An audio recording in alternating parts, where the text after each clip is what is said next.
विघ्नोपशान्तयेत्। गुरुर्ब्रह्मा गुरुर्विष्णुः गुरुर्देवो महेश्वरः गुरुः साक्षात् परं ब्रह्म तस्मै श्रीगुरवे नमः। व्यासाय विष्णुरूपाय व्यासरूपाय विष्णवे नमो वै ब्रह्मनिधये वासिष्ठाय नमो नमः। कूजन्तं राम रामीति मधुरं मधुराक्षरम् आरुह्य कविताशाखां वन्दे वाल्मीकिकोकिलम्। श्रुतिस्मृतिपुराणानाम् आलयं करुणालयं नमामि भगवत्पादशङ्करं लोकशङ्करम्। वागर्थाविव सम्पृक्तौ वागर्थप्रतिपत्तये जगतः पितरौ वन्दे पार्वतीपरमेश्वरौ। सूक्तिं समग्रयितुः स्वयमेव लक्ष्मीः श्रीरङ्गराजमहिषी मधुरैः कटाक्षैः।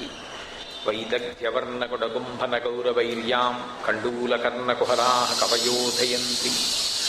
हैमोत्कपुण्ड्रमजहन्मकुटं सुनासं मन्दस्मितं मकरकुण्डलचारुगण्डं बिम्बाधरं बहुलदीर्घकृपाकटाक्षं श्रीवेङ्कटेशमुखमात्मनिसन्निधत्तां। विमलपटी कमलकुटी पुस्तकरुद्राक्षशस्तहस्तपुटी कामाक्षी पक्ष्मलाक्षी कलितविपञ्ची विभासि वैरिञ्ची।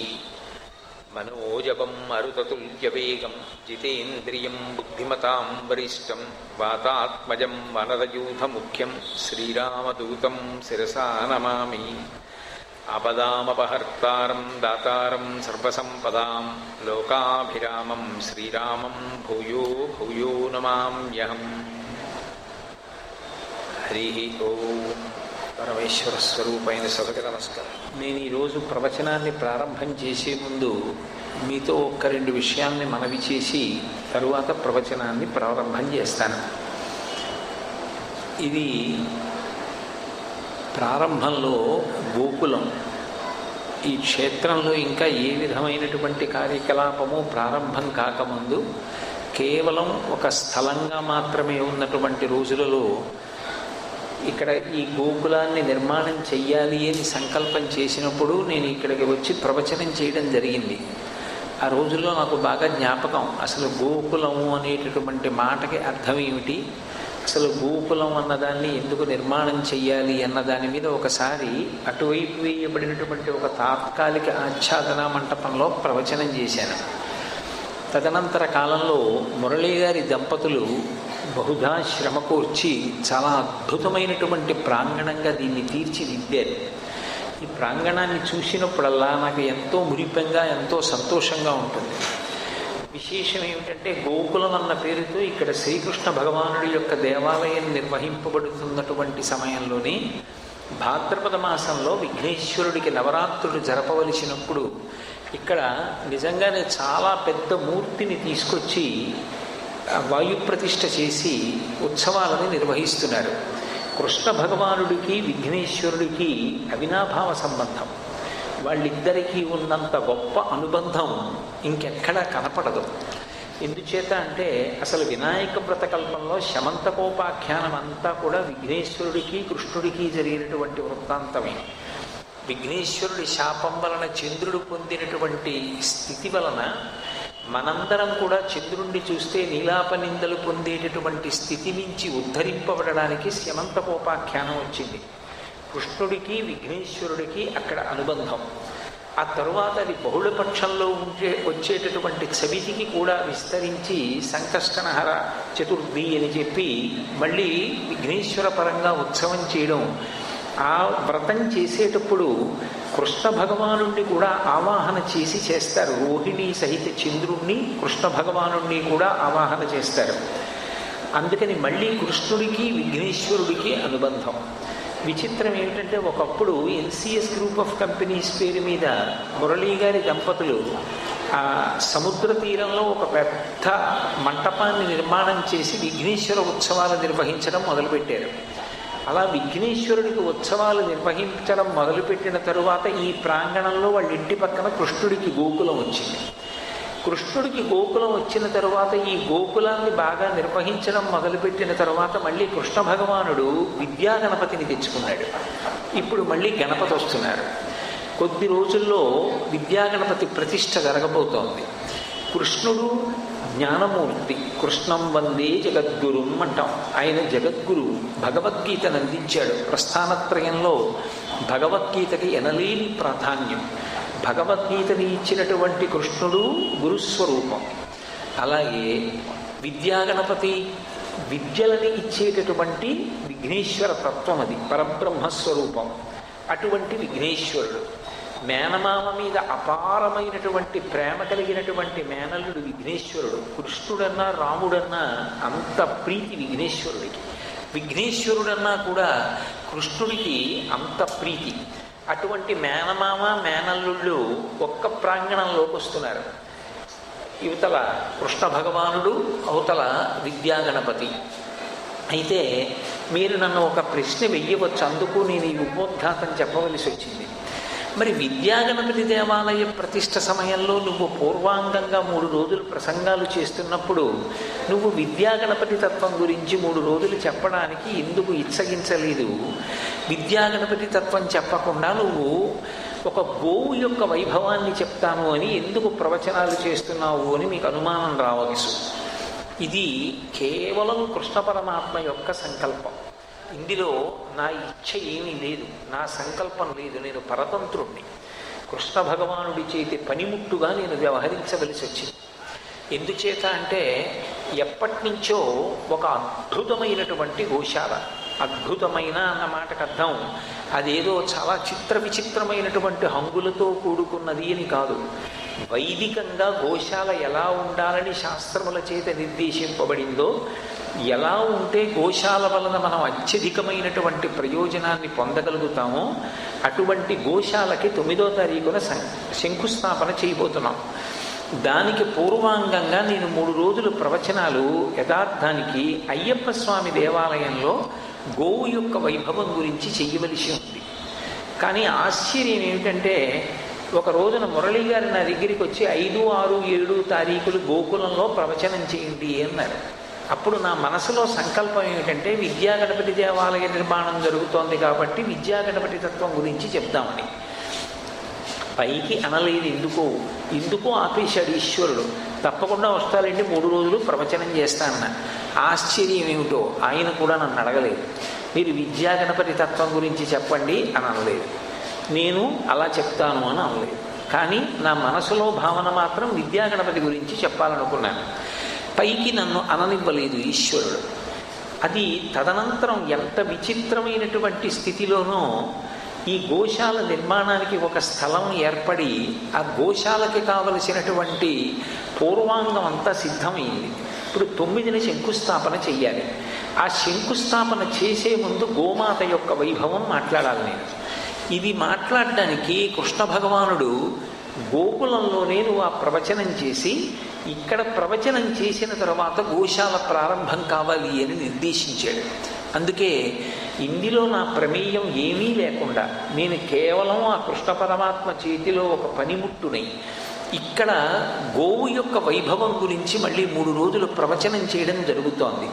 అంటే రాబో కాలంలో ఆ గోశాల ఎంత మందిని ఉద్ధరించడానికి వైదికమైనటువంటి అధ్యవసాయంతో కూడుకున్నటువంటి స్థితిని కల్పించడానికి హేతువు కావాలో భగవానుడు ఎందుకు నన్ను ఇక్కడికి తీసుకొచ్చి ఇక్కడ ప్రవచనం చేయిస్తున్నాడో ఆయనకే తెలియాలి. కాబట్టి ఆ గోకులంలో గోవైభవం చెప్పడం చేత బహుశः రాబోయేటటువంటి కాలంలో ఈ విద్యాగణపతి కృష్ణ భగవానుడి యొక్క మందిరాలు కూడా సమున్నత స్థితిని పొందవలసినటువంటి స్థితికి ఇది నేపథ్యం అవుతోందో ఇది కాలం నిరూపించవలసి ఉంటుంది. ఇంత విచిత్రమైనటువంటి రీతిలో నేను ప్రవచనం చేయడం నా జీవితంలో ఇది మొట్టమొదటిసారి. ఇంత గొప్పగా కృష్ణ భగవానుడు గోకులంలో గోవైభవం చెప్పించి గోశాల నిర్మాణాన్ని ప్రారంభం చేయిస్తున్నాడు. నేను ఈ విషయం గురించి మీకు స్పష్టత ఇవ్వకపోతే ఈయన ఇప్పుడు ఈ సందర్భంలో ఈ విషయాన్ని ఎందుకు మాట్లాడుతున్నాడు అన్న దాని మీద ఒక అయోమయం మీకు నెలకొనేటటువంటి అవకాశం ఉంటుంది. కనుక దాన్ని నివృత్తి చేయడానికి నేను మొట్టమొదట ఈ విషయాన్ని ప్రస్తావించడం జరిగింది. ఇక ఇప్పుడు నేను గోమాత వైభవము అనేటటువంటి విషయం మీద ప్రవచనానికి ఉపక్రమిస్తాను. కాస్త ఎక్కువ చప్పుడు లేకుండా చూడగలరా? అది హరి ఓం. మనకి వేదం కర్మని నిర్దేశించింది. కర్మ చెయ్యకుండా ఏ మనుష్యుడు కూడా ఉండలేడు, ఉండకూడదు కూడా. కర్మ చెయ్యనిదే మనిషి చిత్తశుద్ధిని పొందడం సాధ్యమయ్యేటటువంటి విషయం కాదు. ప్రతివాడు కర్మ చెయ్యవలసిందే. ఆ కర్మ నిత్యకర్మ, నైమిత్తిక కర్మ, కామ్యకర్మ అని మూడుగా విడిపోతాయి. నిత్యకర్మ అంటే దానికి ఒక ప్రత్యేకమైనటువంటి ప్రయోజనం ఉంటుంది అని కాదు, కానీ ప్రతిరోజు భగవంతుడితో అనుసంధానమవుతూ ఆ కార్యక్రమాన్ని మాత్రం తప్పకుండా నెరవేర్చవలసిందే. దాన్ని నిర్వహించడంలో మాత్రం ఏ కారణం చేత కూడా విఫలం కాకూడదు. ఉదాహరణకి సంధ్యావందనం. సంధ్యావందనం నిత్యకర్మ. సంధ్యావందనం చెయ్యకుండా ఉండడాన్ని శాస్త్రం అంగీకరించదు. సంధ్యావందనం చేసేటటువంటి అధికారం లేనివారు స్కాంద పురాణాంతర్గతమైనటువంటి సూర్యస్థుతిని చదవాలి సూర్యోదయ సమయంలో. కాబట్టి నిత్యకర్మ అంటే ప్రతిరోజు కూడా తప్పకుండా చెయ్యవలసినటువంటి కర్మ. నైమిత్తిక కర్మ అని ఒకటి ఉంటుంది. నైమిత్తిక కర్మ అంటే కాలంలో భగవంతుని యొక్క అనుగ్రహాన్ని విశేషంగా వర్షించగలిగినటువంటి తిథులు వస్తాయి. ఆ తిథుల యందు ఒక్క స్నానం చెయ్యడమే విశేష ఫలితాన్ని ఇస్తూ ఉంటుంది. ఉదాహరణకి నరక చతుర్దశి, దీపావళి ఇటువంటి ఉన్నాయనుకోండి. ఆ రోజు ప్రాతకాలంలో చేసినటువంటి స్నానం గంగానదిలో చేసినటువంటి స్నానంతో సమానమవుతుంది. నైమిత్తిక కర్మలు ఎలా చెయ్యాలని శాస్త్రం నిర్దేశించిందో అలాగే వాటిని చెయ్యవలసి ఉంటుంది. మహాశివరాత్రి, కృష్ణాష్టమి, శ్రీరామనవమి, వినాయక చవితి ఇలాంటి తిథులన్నీ కూడా శాస్త్రం ఎలా పాటించాలని చెప్పిందో అలా పాటించి నిర్వర్తించాలి. కామ్యకర్మ అని మూడవది ఉంటుంది. మనిషికి కోరికలు లేకుండా ఉండలేడు. ఏదో కోరిక ఉంటుంది. కోరిక అని నేను అన్నప్పుడు అవసరము అని మీరు గుర్తించాలి. అవసరమైనటువంటిది శాస్త్రంలో కోరికగా పరిగణించరు. అందుకే ఆర్తో జిజ్ఞాసురర్థార్థి జ్ఞానీచ భరతర్షభ అంటాడు గీతాచార్యుడు. నలుగురు నన్నే ఆశ్రయిస్తారు అంటాడు. ఒక అవసరం ఉంటుంది ఒకడికి అనారోగ్యంగా ఉంది. అనారోగ్యం తగ్గాలి అని కోరుకున్నాడు. ఇప్పుడు ఇది కోరిక అనకూడదు. శరీరంలో అనారోగ్యం ఉంటే తగ్గాలి అని కోరకపోతే ఎలా? అందుకని తగ్గాలని కోరుకున్నటువంటి కోరిక ఏది ఉన్నదో ఆ కోరికలోనికి రాదు, అది అవసరం అవుతుంది. అలా ఒక అవసరం తీరడం కోసం భగవంతుణ్ణి ఉపాసన చేసేటటువంటి విధానానికి కామ్యకర్మ అని పేరు. ఇందులో సాధారణంగా సిద్ధాంతం ఏమి అంటే సనాతన ధర్మంలో ఎవరైనా సరే అగ్నిని ఆరాధన చెయ్యవలసింది. అగ్ని ఆరాధన చెయ్యకుండా ఉండడం ఎవ్వరికీ సాధ్యం కాదు. దానికి మినహాయింపు లేదు. యథార్థమునకు 4వ వర్ణము వారు కూడా అగ్నిని ఆరాధించాలి. వైద్యనాథ దీక్షితీయం ఎలా చెప్పిందో ఆ రీతిలో అగ్నిని ఆరాధించాలి. అగ్ని ఆరాధన అనేటటువంటిది అత్యంత ప్రధానమైనటువంటి విశేషం. అందుకే శ్రియమిచ్చి హుతాశన అంటారు. అసలు ఐశ్వర్యం అంతా ఎక్కడి నుంచి వస్తుంది అంటే అగ్నిని ఆరాధించడం వల్ల వస్తుంది. ఆ అగ్నిని ఆరాధించలేదనుకోండి ఐశ్వర్యము కలిగేటటువంటి స్థితి ఉండదు. క్షేమముగా ఉండాలన్నా, యోగము సిద్ధించాలన్నా అగ్ని ఆరాధనము జరగాలి. అందుకే యజ్ఞయాగాది క్రతువులు సనాతన ధర్మంలో అత్యంత ప్రధానమైనటువంటి స్థితిని పొందుతాయి. అగ్నిహోత్రం ద్వారానే దేవతలకి హవిస్సులు ఇస్తారు. హవ్యం వహతి దేవానాం కవ్యం కవ్యాసినామపి పాకంచ గురుదేవ శంకరస్యైవ శాసనాత్ అంటాడు వ్యాసుడు లింగ పురాణంలో. అగ్నిహోత్రుడు హవ్యవాహనుడు అన్న పేరుతో దేవతలకి హవ్యాన్ని పట్టుకెడతాడు. మనం ఇచ్చినటువంటి హవిస్సుని తిన్నటువంటి దేవతలు సంతోషించి వర్షం కురిపిస్తారు. ఆ వర్షము వలన పంటలు పండుతాయి. పశువులన్నీ కూడా సమృద్ధిగా పాడినిస్తాయి. దానివల్ల మనందరం సంతోషంగా ఉండగలుగుతాం. కాబట్టి అగ్ని ద్వారానే ఆరాధన అన్నది జరుగుతుంది. మనం బాహ్యంలో నైవేద్యం పెడితే దాన్ని కేవలం దృష్టిపాతం చేత అంటే కన్నులు విప్పి చూస్తాడంతే పరమేశ్వరుడు. కానీ దేవతలు తినాలి అంటే అగ్ని ద్వారా మాత్రమే ఇవ్వవలసి ఉంటుంది. స్వాహ అన్న శబ్దంతో అగ్నిహోత్రంలో ఇచ్చినటువంటి పదార్థం ఏదుందో దాన్ని దేవతలు తింటారు. అందుకే అగ్ని ఆరాధనము అత్యంత ప్రధానమైనటువంటి ఆరాధనం. ఈ అగ్ని ఆరాధన ఎంత విశేషంగా ఉంటుంది అంటే, యజ్ఞములలో వాజపేయము అని ఒక యజ్ఞం, ఆ యజ్ఞం చేసినటువంటి వాళ్ళకి వాజపేయి అని పేరులో కలుగుతూ ఉంటారు. వాజపేయం చేస్తే వాజపేయము అన్న మాట ఎందుకు వచ్చింది అంటే, వండినటువంటి అన్నము, త్రాగేటటువంటి ఉదకము, ఈ రెండిటినీ కలిపితే వాజపేయము అని పేరు. ఆ యజ్ఞం చేసినటువంటి వ్యక్తి అవభృత స్నానం చేసి పీటల నుంచి పైకి లేచినప్పుడు ఆ రాజ్యాన్ని పరిపాలించేటటువంటి ప్రభు స్వయంగా వచ్చి తెల్లగొడుగు పట్టాలి.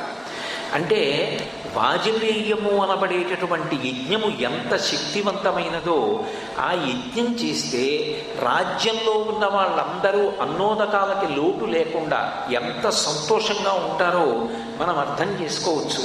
యజ్ఞము అంత శక్తివంతమైనది, అగ్ని ఆరాధనము అంత శక్తివంతమైనది. అంత శక్తివంతమైనటువంటి అగ్ని ఆరాధనం అధికార భేదంతో కూడుకుని ఉంటుంది. అందరూ అగ్నిని స్వాహాకారంతో కూడుకున్న మంత్రాలతో ఆరాధన చెయ్యగలిగినటువంటి స్థితిలో ఉండొచ్చు, ఉండకపోవచ్చు. కానీ అందరికీ వెసులుబాటుని కల్పించడం కోసమని వేదం ఒక అద్భుతమైనటువంటి మార్గాన్ని మనకి కల్పించింది. అందుకే గౌర్వారగ్ని అని ఒక విశేషం. రేమెళ్ల సూర్యప్రకాశ్ శాస్త్రి గారి వంటి మహనీయులు గోవుకి సంబంధించినటువంటి ఈ వేదమంత్రాలకి వ్యాఖ్యానాలు చేశారు. గౌర్వారగ్ని అంటే గోవు అగ్నిహోత్రము అంటే, అప్పుడు అగ్నిహోత్రము గోవా, గోవు అగ్నిహోత్రము అన్నాను అనుకోండి, అప్పుడు అగ్ని గోవు అవ్వాలిగా. నేను ఇప్పుడు అదిగో ప్రతిష్టాకల్పంలో అక్కడ యజ్ఞకుండంలో అగ్నిహోత్రాన్ని అరణిమంధనం చేసి ఆ పైకి జ్వాల లేచేటట్టు చేస్తారు. అప్పుడు అగ్ని దగ్గరికి వెళ్ళి ఈ అగ్ని గోవు అనొచ్చా? మరి గోవు అగ్ని ఎలా అయింది? గౌర్వారగ్ని అన్న మంత్రం ఎందుకు వచ్చింది అంటే, కొంచెం జాగ్రత్తగా అర్థం చేసుకోవాలి. అగ్నిని ఆరాధించి ఎన్ని ప్రయోజనాలు పొందమని శాస్త్రం నిర్దేశించిందో ఆ ప్రయోజనములను సిద్ధింప చేసుకోలేనప్పుడు, అలా అగ్నిని మనం ఆరాధించనప్పుడు, అగ్ని ఆరాధనము చేత ఎన్ని ప్రయోజనములు పొందవచ్చో అన్ని ప్రయోజనములను పొందడానికి అధికార భేదాన్ని పక్కన పెట్టి అందరము ఆశ్రయించి పూజించడానికి లభ్యమైనటువంటి అద్భుతమైనటువంటి ప్రాణి గోవు. గోవుకి సేవ చేశారనుకోండి, అగ్నిహోత్రానికి సేవ చేసినట్టే. ప్రతిరోజు గోవుని కడిగాడనుకోండి, అగ్నిని సేవించినట్టే. గోవుకి గ్రాసం తినిపించాడనుకోండి, అంటే చేతికి పట్టినంత గడ్డి గోవుకి తినిపించాడనుకోండి, అగ్నిహోత్రమునందు హవిస్సు సమర్పణం చేసినట్టే. గోవుని రక్షించడానికి ఒక చిన్న పందిరేసాడనుకోండి, తన ఇంట అగ్నిహోత్రాన్ని కాపాడినట్టే. అగ్నిని ఆరాధన చెయ్యడం వల్ల ఎన్ని ఫలితాలు పొందవచ్చో, గోవుని ఆరాధనము చేయడము చేత అన్ని ఫలితములను పొందవచ్చు. ఇంత గొప్పదైనటువంటి గోవు ఎక్కడి నుంచి వచ్చింది అంటే, ఈ గోవు రావడం వెనక వేదంలో ఒక విశేషం చెప్తారు.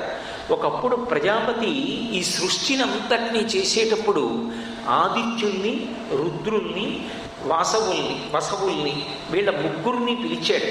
పిలిచి, ఓ వసువులారా, ఓ ఆదిత్యులారా, ఓ రుద్రులారా, మీరు ముగ్గురు కలిసి హోమరూపమైనటువంటి తపస్సుని 1 సంవత్సరం పాటు చెయ్యండి. అప్పుడు మీ సంకల్ప శక్తి చేత ఒక అద్భుతమైన ప్రాణిని సృజించండి అన్నాడు. వీళ్ళు ముగ్గురు కలిసి 1 సంవత్సరం పాటు హోమరూపమైనటువంటి తపస్సు చేశారు. చేసి వాళ్ళు మనసులో ఒక కోరిక కోరుకున్నారు. ఏమిటి వాళ్ళ కోరిక అంటే, మేమందరం కలిసి ఏకాం గామ సృజంత అన్నారు. మేము అందరం కలిపి కోరుకుంటున్నటువంటి కోరికే మా యొక్క హోమరూపమైనటువంటి ఈ సంవత్సర కాలపు తపస్సు యొక్క ఫలితంగా ఒక ఆవు సృజింపబడుగాక అని సంకల్పం చేశారు. ఆ సంకల్పం చేసినప్పుడు గోవు ఉత్పత్తి అయింది. ఆ గోవుని అందరూ దేవతలు ఆశ్రయించి ఉంటారు. 33 కోట్ల మంది దేవతలు, త్రిమూర్తులు, పరదేవత అందరూ గోవుని ఆశ్రయించి ఉంటారు. అందుకే గోవు ఎక్కడ ఉంటుందో అక్కడ దేవతలు అందరూ ఉన్నట్టే. గోశాల కట్టండి, గోశాల కట్టండి అని ఎందుకంటారంటే, ఒక దేవాలయాన్ని కట్టడానికి ఎక్కడో పూర్వజన్మలో పుణ్యం ఉంటే సాధ్యపడుతుంది.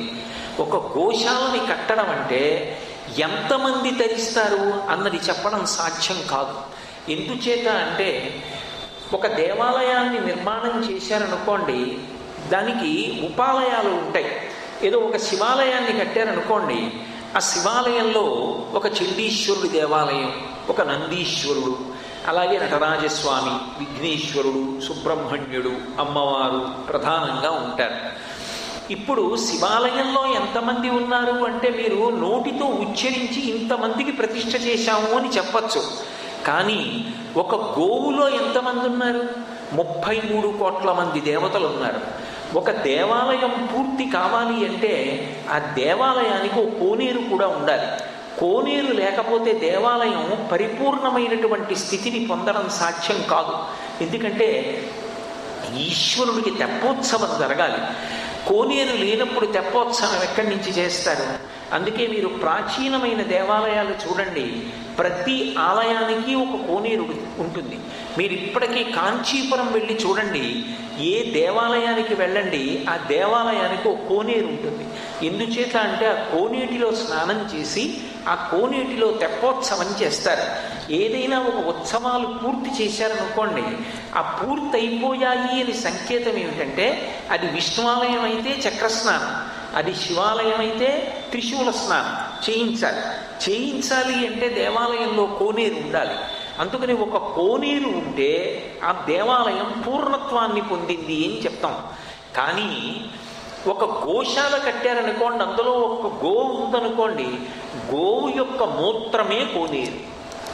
అది కేవలం మూత్రం కాదు, గోవు కడుపులో మూత్రం ముందు ఉంటే కదా బయటికి విసర్జింపబడింది. అందుకని 33 కోట్ల మంది దేవతలతో పాటుగా కోనేరు కూడా అందులోనే ఉంది. అందుకే ఒక గోవుకి 4 రాటలు పాటి పందిరి వేసినటువంటి వాడు ఒక దేవాలయం కట్టిన వాడి కన్నా కూడా కొన్ని కోట్ల రెట్ల గొప్ప పుణ్యాన్ని పొందుతాడు. అందుకే గోశాల నిర్మాణం అంత గొప్పది అని శాస్త్రం చెప్పడానికి కారణం అక్కడుంది.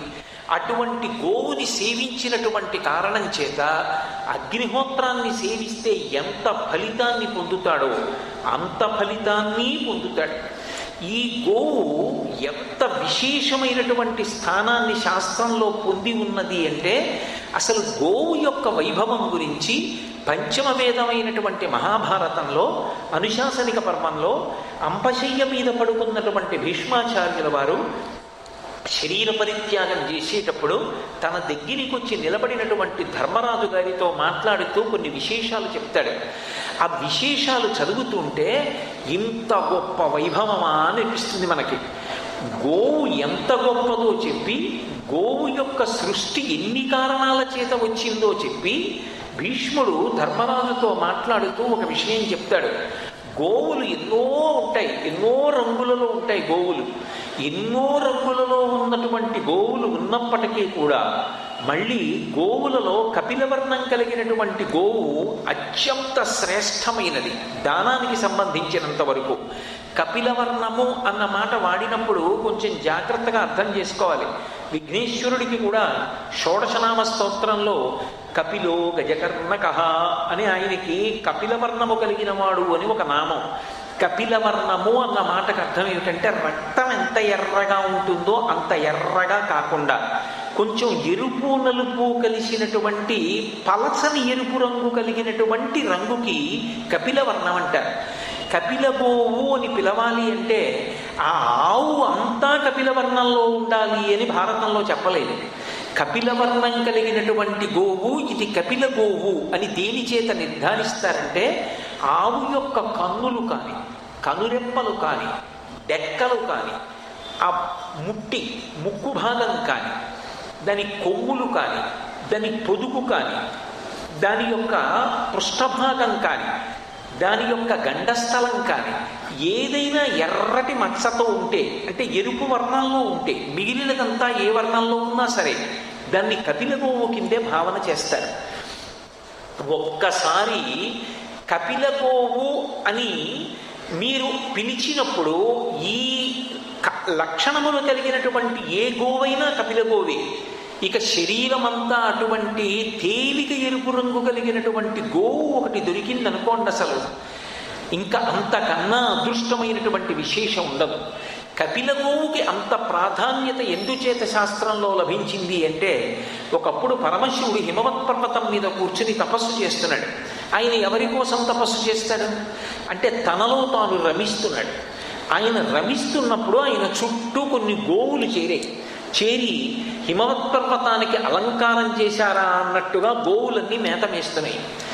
ఒక దూడకి ఆకలి వేసింది. అది పరుగు పరుగున వచ్చి ఆవు యొక్క పొదుగులో తన ముట్టితో గుద్ది ఆ శిరమలను పుచ్చుకొని చప్పరించి పాలు తాగుతోంది. ఆ ఆవు పాలని విడిచిపెట్టింది. ఆ పాలు తాగుతున్నప్పుడు దూడ యొక్క ఆ ముట్టి చివరి భాగంలో నొరగొచ్చింది. ఆ నొరగొచ్చి అది గాలికి ఆ నొరగ ఎగిరి వెళ్ళి పరమశివుడి యొక్క తల మీద పడింది. ఆయన గండస్థలం మీద తల మీద నొరగ ముద్దలు వచ్చి పడేటప్పటికీ ఆయనకి తపోభంగమైంది.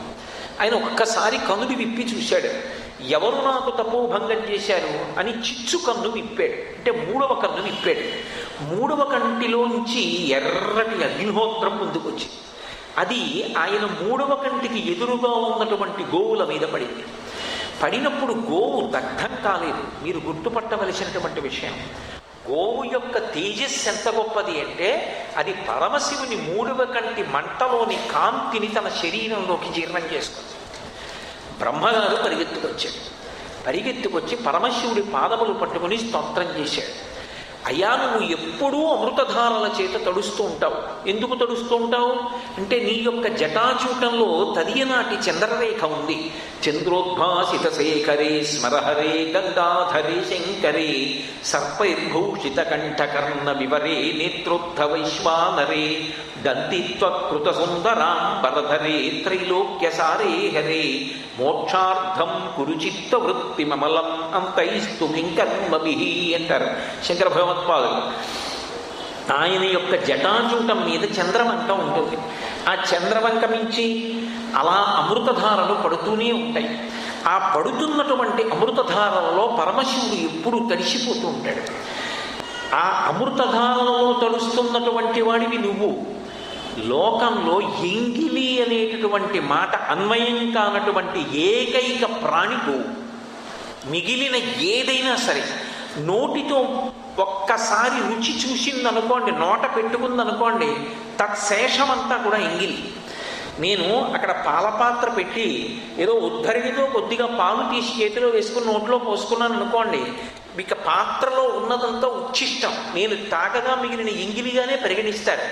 కానీ గోవు ఏదైనా పదార్థాన్ని తిండి అనుకోండి, లేదా ముట్టి పెట్టి కొద్దిగా చప్పరించడమో నోరు పెట్టడమో నాలుక తగిల్చడమో చేసిందనుకోండి, తత్శేషాన్ని ఎంగిలి అని పిలవరు. లోకంలో ఎంగిలి కానివి అన్నవి రెండే ఉన్నాయి. ఒకటి నోటితో చెప్పడం సాధ్యం కాదు కాబట్టి ఆత్మ ఎంగిలి కాదు. ఆత్మని అనుభవించాలి తప్ప ఆత్మ నోటితో చెప్పడం కుదరదు. అది అనుభవంలోకి మాత్రమే వస్తుంది. అందుకే అద్వైతం అంటారు శంకర భగవత్పాదులు. రెండు కానిది ఒకటిగా అనుభవింపబడేది. ఆత్మతత్వము నోటి చేత చెప్పబడదు, అందుకని ఎంగిలవదు. రెండు, గోవు ముట్టుకున్నది లేదా గోవు యొక్క వత్సము అంటే దూడ ముట్టుకున్నది ఎంగిలి కాదు, మరింత పవిత్రమవుతుంది.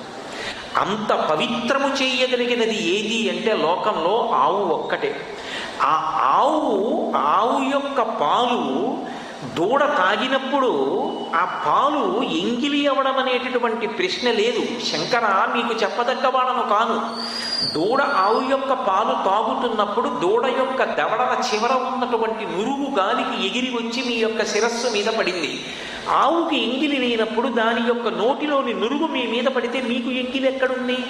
పైగా నిజంగా ఎంగిలే వచ్చి మీ మీద పడినా మీరు అమృతము మీరు ఎప్పుడు అమృతంతో తడుస్తూ ఉంటారు.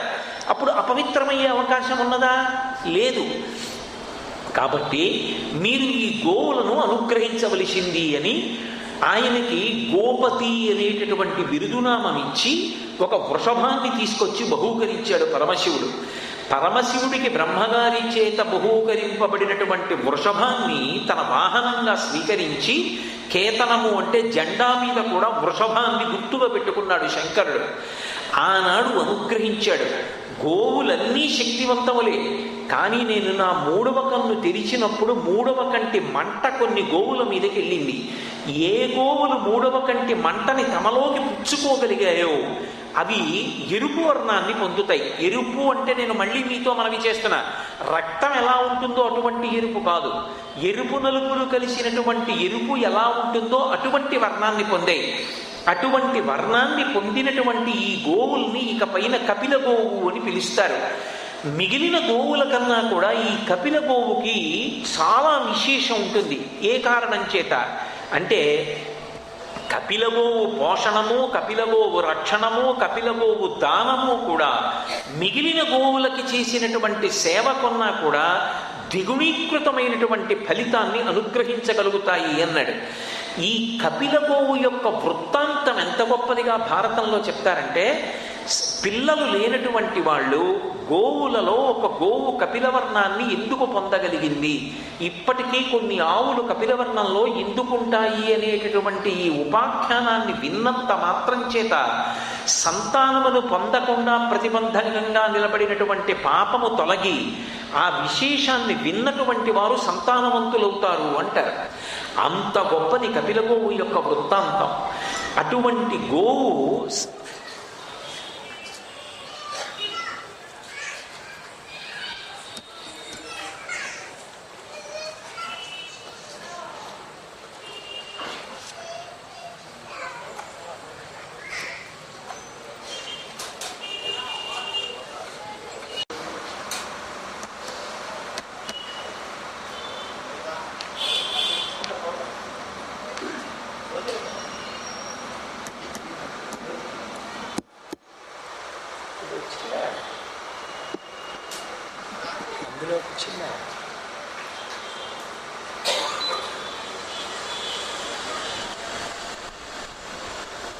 హరి ఓం. అందుచేత గోవులు ఎన్నో ఉన్నప్పటికీ కూడా కపిల గోవుకి విశేషమైనటువంటి ఆ ప్రతిపత్తి శాస్త్రంలో ఏర్పడింది. అది పరమశివుని యొక్క తేజస్సుని తనలోకి ఇమర్చుకున్నటువంటి పరమ పవిత్రమైనటువంటి జీవి. అటువంటి కపిల గోవు సంతానహీనులకు కూడా కేవలము ఆ ఉపాఖ్యానాన్ని విన్నంత మాత్రం చేత సంతానాన్ని అనుగ్రహించగలిగినటువంటి శక్తి కలిగినది అని పెద్దల చేత చెప్పబడింది. ఈ గోవు యొక్క సేవ ఎంతటి అనుగ్రహాన్ని వర్షిస్తుంది అన్నదానికి పెద్దలు ఒక మాట మనకి చెప్తారు. ఇంట్లో కూర్చుని నేను మంత్రాన్ని జపం చేసినప్పుడు ఒక మంత్రాన్ని ఒక్కసారి చెప్పాను అనుకోండి, అంటే పెదవులు కదపకుండా మంత్రాన్ని లోపల ఒక్కసారి జపం చేశాను అనుకోండి, ఒకసారి ఆ మంత్రాన్ని కానీ నేను పలికితే ఒకసారి జపం చేశాడు అని ఫలితం. అదే గోశాలలో కూర్చుని ఒక్కసారి ఆ మంత్రాన్ని జపం చేశాడు అనుకోండి, వెంటనే 1,000,000 మాటలు ఆ మంత్రాన్ని జపం చేశాడు అనేటటువంటి అనుగ్రహాన్ని అతని ఖాతాలో వేస్తారు. విష్ణు సహస్రనామ స్తోత్రాన్ని గోశాలలో కూర్చుని చదివారనుకోండి, శ్రీ మహావిష్ణువు యొక్క 1000 నామములు ఒక్కొక్క నామము 1,000,000 పర్యాయములు మీరు చెప్పినట్టు. గోశాలలో కూర్చుని చేసినటువంటి ఏ పనైనా కూడా మీరు ఒక పవిత్ర గ్రంథం చదవండి, ఒక మంచి విషయాన్ని పారాయణ చెయ్యండి, లేదా గోశాలలో ఏమీ అక్కర్లేదు, గోమతీ మంత్రాన్ని చదివినంత మాత్రం చేత అపారమైనటువంటి ఐశ్వర్యము వర్షిస్తుంది అని మనకి భారతాది గ్రంథములలో చెప్పబడింది. ఆ గోవు ఉన్నటువంటి స్థానం ఎంత గొప్పది అని చెప్పారంటే, మనసు చాలా ఆందోళనగా ఉన్నా, బరువుగా ఉన్నా, ఏదైనా కష్టంలో ఉన్నా, ఆపదతో ఉన్నా గోశాలలోకి వెళ్ళి కూర్చుని గోవులు సాక్షాత్ పరదేవతా స్వరూపములు అన్న భావనతో మనసులోనైనా సరే గోశాలలో తనకు వచ్చినటువంటి కష్టం చెప్పుకున్నవాడు ఆ కష్టము నుంచి వినిర్ముక్తుడు అవుతాడు అని. గోశాల మనసులో ఉండేటటువంటి ఆందోళన తగ్గించుకోవడానికి అత్యంత ప్రధానమైనటువంటి సాధనం. అటువంటి గోవు యజ్ఞమునకంతటికీ కూడా ఆలంబనంగా నిలబడుతుంది. అసలు సనాతన ధర్మంలో ఉండేటటువంటి అత్యంత ప్రధానమైనటువంటి సిద్ధాంతం యజ్ఞమే. యజ్ఞము ద్వారానే దేవతలందరినీ కూడా ఆరాధన చేస్తాం. ఆ యజ్ఞము సనాతన ధర్మమునకు వెన్నెముక లాంటిది. ఆ యజ్ఞమంతా దేని మీద ఆధారపడుతుంది అంటే గోవు మీద ఆధారపడుతుంది. గోవు లేదనుకోండి ఇక యజ్ఞము చెయ్యడం అనేటటువంటి మాట ఉండదు. ఎందుకంటే యజ్ఞము చెయ్యాలి అంటే తప్పకుండా ఉండవలసినవి ఏవి అంటే ఆవు యొక్క పాలు ఉండాలి, అలాగే ఆ పాలు తోడిపెట్టినప్పుడు వచ్చినటువంటి పెరుగు ఉండాలి, ఆవు పెరుగుని చిలికి అందులోంచి తీసినటువంటి నెయ్యి ఉండాలి, అలాగే గోవు యొక్క పురీషం అంటే ఆ పేడ అవసరం. భూమిని శుద్ధి చేసి యాగశాల నిర్మాణం చెయ్యాలి అంటే ఇంతకుముందు ఆ భూమిని ఎందరో తొక్కి ఉన్నారు. ఇప్పుడు ఆ భూమికి శుద్ధి ఎక్కడి నుంచి వస్తుంది అంటే గోపురీషాన్ని, గోమయాన్ని, గోవు యొక్క మలాన్ని తీసుకొచ్చి అక్కడ అద్దితే దాని చేత భూమి శుద్ధమవుతుంది. ఆవు పాలు, ఆవు పాలలోంచి వచ్చినటువంటి పెరుగు, ఆ పెరుగులోంచి వచ్చినటువంటి నెయ్యి లేకపోతే అసలు యజ్ఞం చెయ్యడం అనేటటువంటిది సాధ్యము కానే కాదు. అందుకే యజ్ఞం అంతా దేని మీద ఆధారపడింది అంటే కేవలము గోవు మీద ఆధారపడింది. ఆ గోవు నుండి వచ్చేటటువంటి పదార్థములు పరమశక్తివంతములు. మీరు చూడండి, లోకంలో ఎంత గొప్పవాడు కానివ్వండి, ఎంత గొప్ప ప్రాణి కానివ్వండి, దాని యొక్క మలమూత్రములు మాత్రం పరమ దుర్గంధంతో కూడుకుని ఉంటాయి. మలమూత్రములు విసర్జింపబడేటటువంటి ప్రదేశం ఆదరణయోగ్యంగా ఉండదు. పైగా మలమూత్రములకు గౌరవనీయమైనటువంటి స్థానాన్ని కల్పించరు, అవి హేయమైనటువంటివి. ఎంత గొప్పవాడు కానివ్వండి, అది ఎంత గొప్ప ప్రాణి కానివ్వండి, మలమూత్రములు దుర్గంధ భూయిష్టములు. కానీ ఒక్క గోవు యొక్క మలమూత్రములు తమంత తాముగా సుగంధభరితములై ఉంటాయి, గొప్ప సువాసనతో కూడుకుని ఉంటాయి. అందుకే గోవులు చాలా కాలం కట్టబడినటువంటి ప్రదేశం గోవు యొక్క మలమూత్రములతో నిండి ఉంటుంది. కాబట్టి అవి తీసేసినప్పటికీ కూడా మీరు గోశాలలోకి ప్రవేశించగానే అందులోంచి ఒక అద్భుతమైనటువంటి సువాసన వస్తూ ఉంటుంది. ఆ గోవు యొక్క మలము, గోవు యొక్క మూత్రము కూడా తమంత తాముగా పవిత్రములు. వేదంలో దాని గురించి చెప్తూ గోమూత్రమే, గోమూత్ర శిలాజిత్తు అని ఆయుర్వేదంలో ప్రత్యేకంగా ఒక ఔషధం. ఆ గోమూత్ర సేవనము భయంకరమైనటువంటి వ్యాధుల్ని కూడా నయం చెయ్యగలదు అని. ఒకానొకప్పుడు లక్ష్మీదేవికి గోవుకి సంవాదం జరిగింది. మహాభారతంలోనే అనుశాసనిక పర్వంలో భీష్మాచార్యుల వారు ధర్మరాజు గారికి అనేకమైనటువంటి విషయాలు చెప్తూ ఈ గోశ్రీ సంవాదాన్ని కూడా చెప్తాడు. గోవుల యొక్క వైభవం చేత ఆకర్షితురాలైనటువంటి లక్ష్మీదేవి ఒకప్పుడు గోశాలలోకి వెళ్ళి ఆ గోవుల్ని అడిగింది, నాకు కూడా ఈ గోశాలలో మీలో ఎక్కడో అక్కడ ఏదో ఒక స్థానంలో అవకాశం కల్పించమని అడిగింది. గోవులన్నాయి, నువ్వు చెంచల లక్ష్మివి, నువ్వు ఎక్కడ ఉండవు ఒక చోట, నువ్వు అస్తమానం కదిలిపోతూ ఉంటావు, శాశ్వతంగా నిలబడేటటువంటి లక్షణం నీకు లేదు, అది పెద్దల చేత ఆదరింపబడేటటువంటి లక్షణం కాదు, అందుకే నువ్వు మా దగ్గర ఉండడానికి వీల్లేదు, కాబట్టి గోశాలల యందు నువ్వు ప్రవేశించవద్దు అంటే లక్ష్మీదేవి గోవుల్ని వేడుకుంది. కాదు కాదు, మీరు ఇంత పవిత్రమైనటువంటి ప్రాణులు కాబట్టి నాకు మీలో ఎక్కడో అక్కడ ఒక చోట లక్ష్మీ స్థానాన్ని కల్పించండి అని అడిగింది. అడిగితే గోవులు ఆనాడు అనుగ్రహించాయి.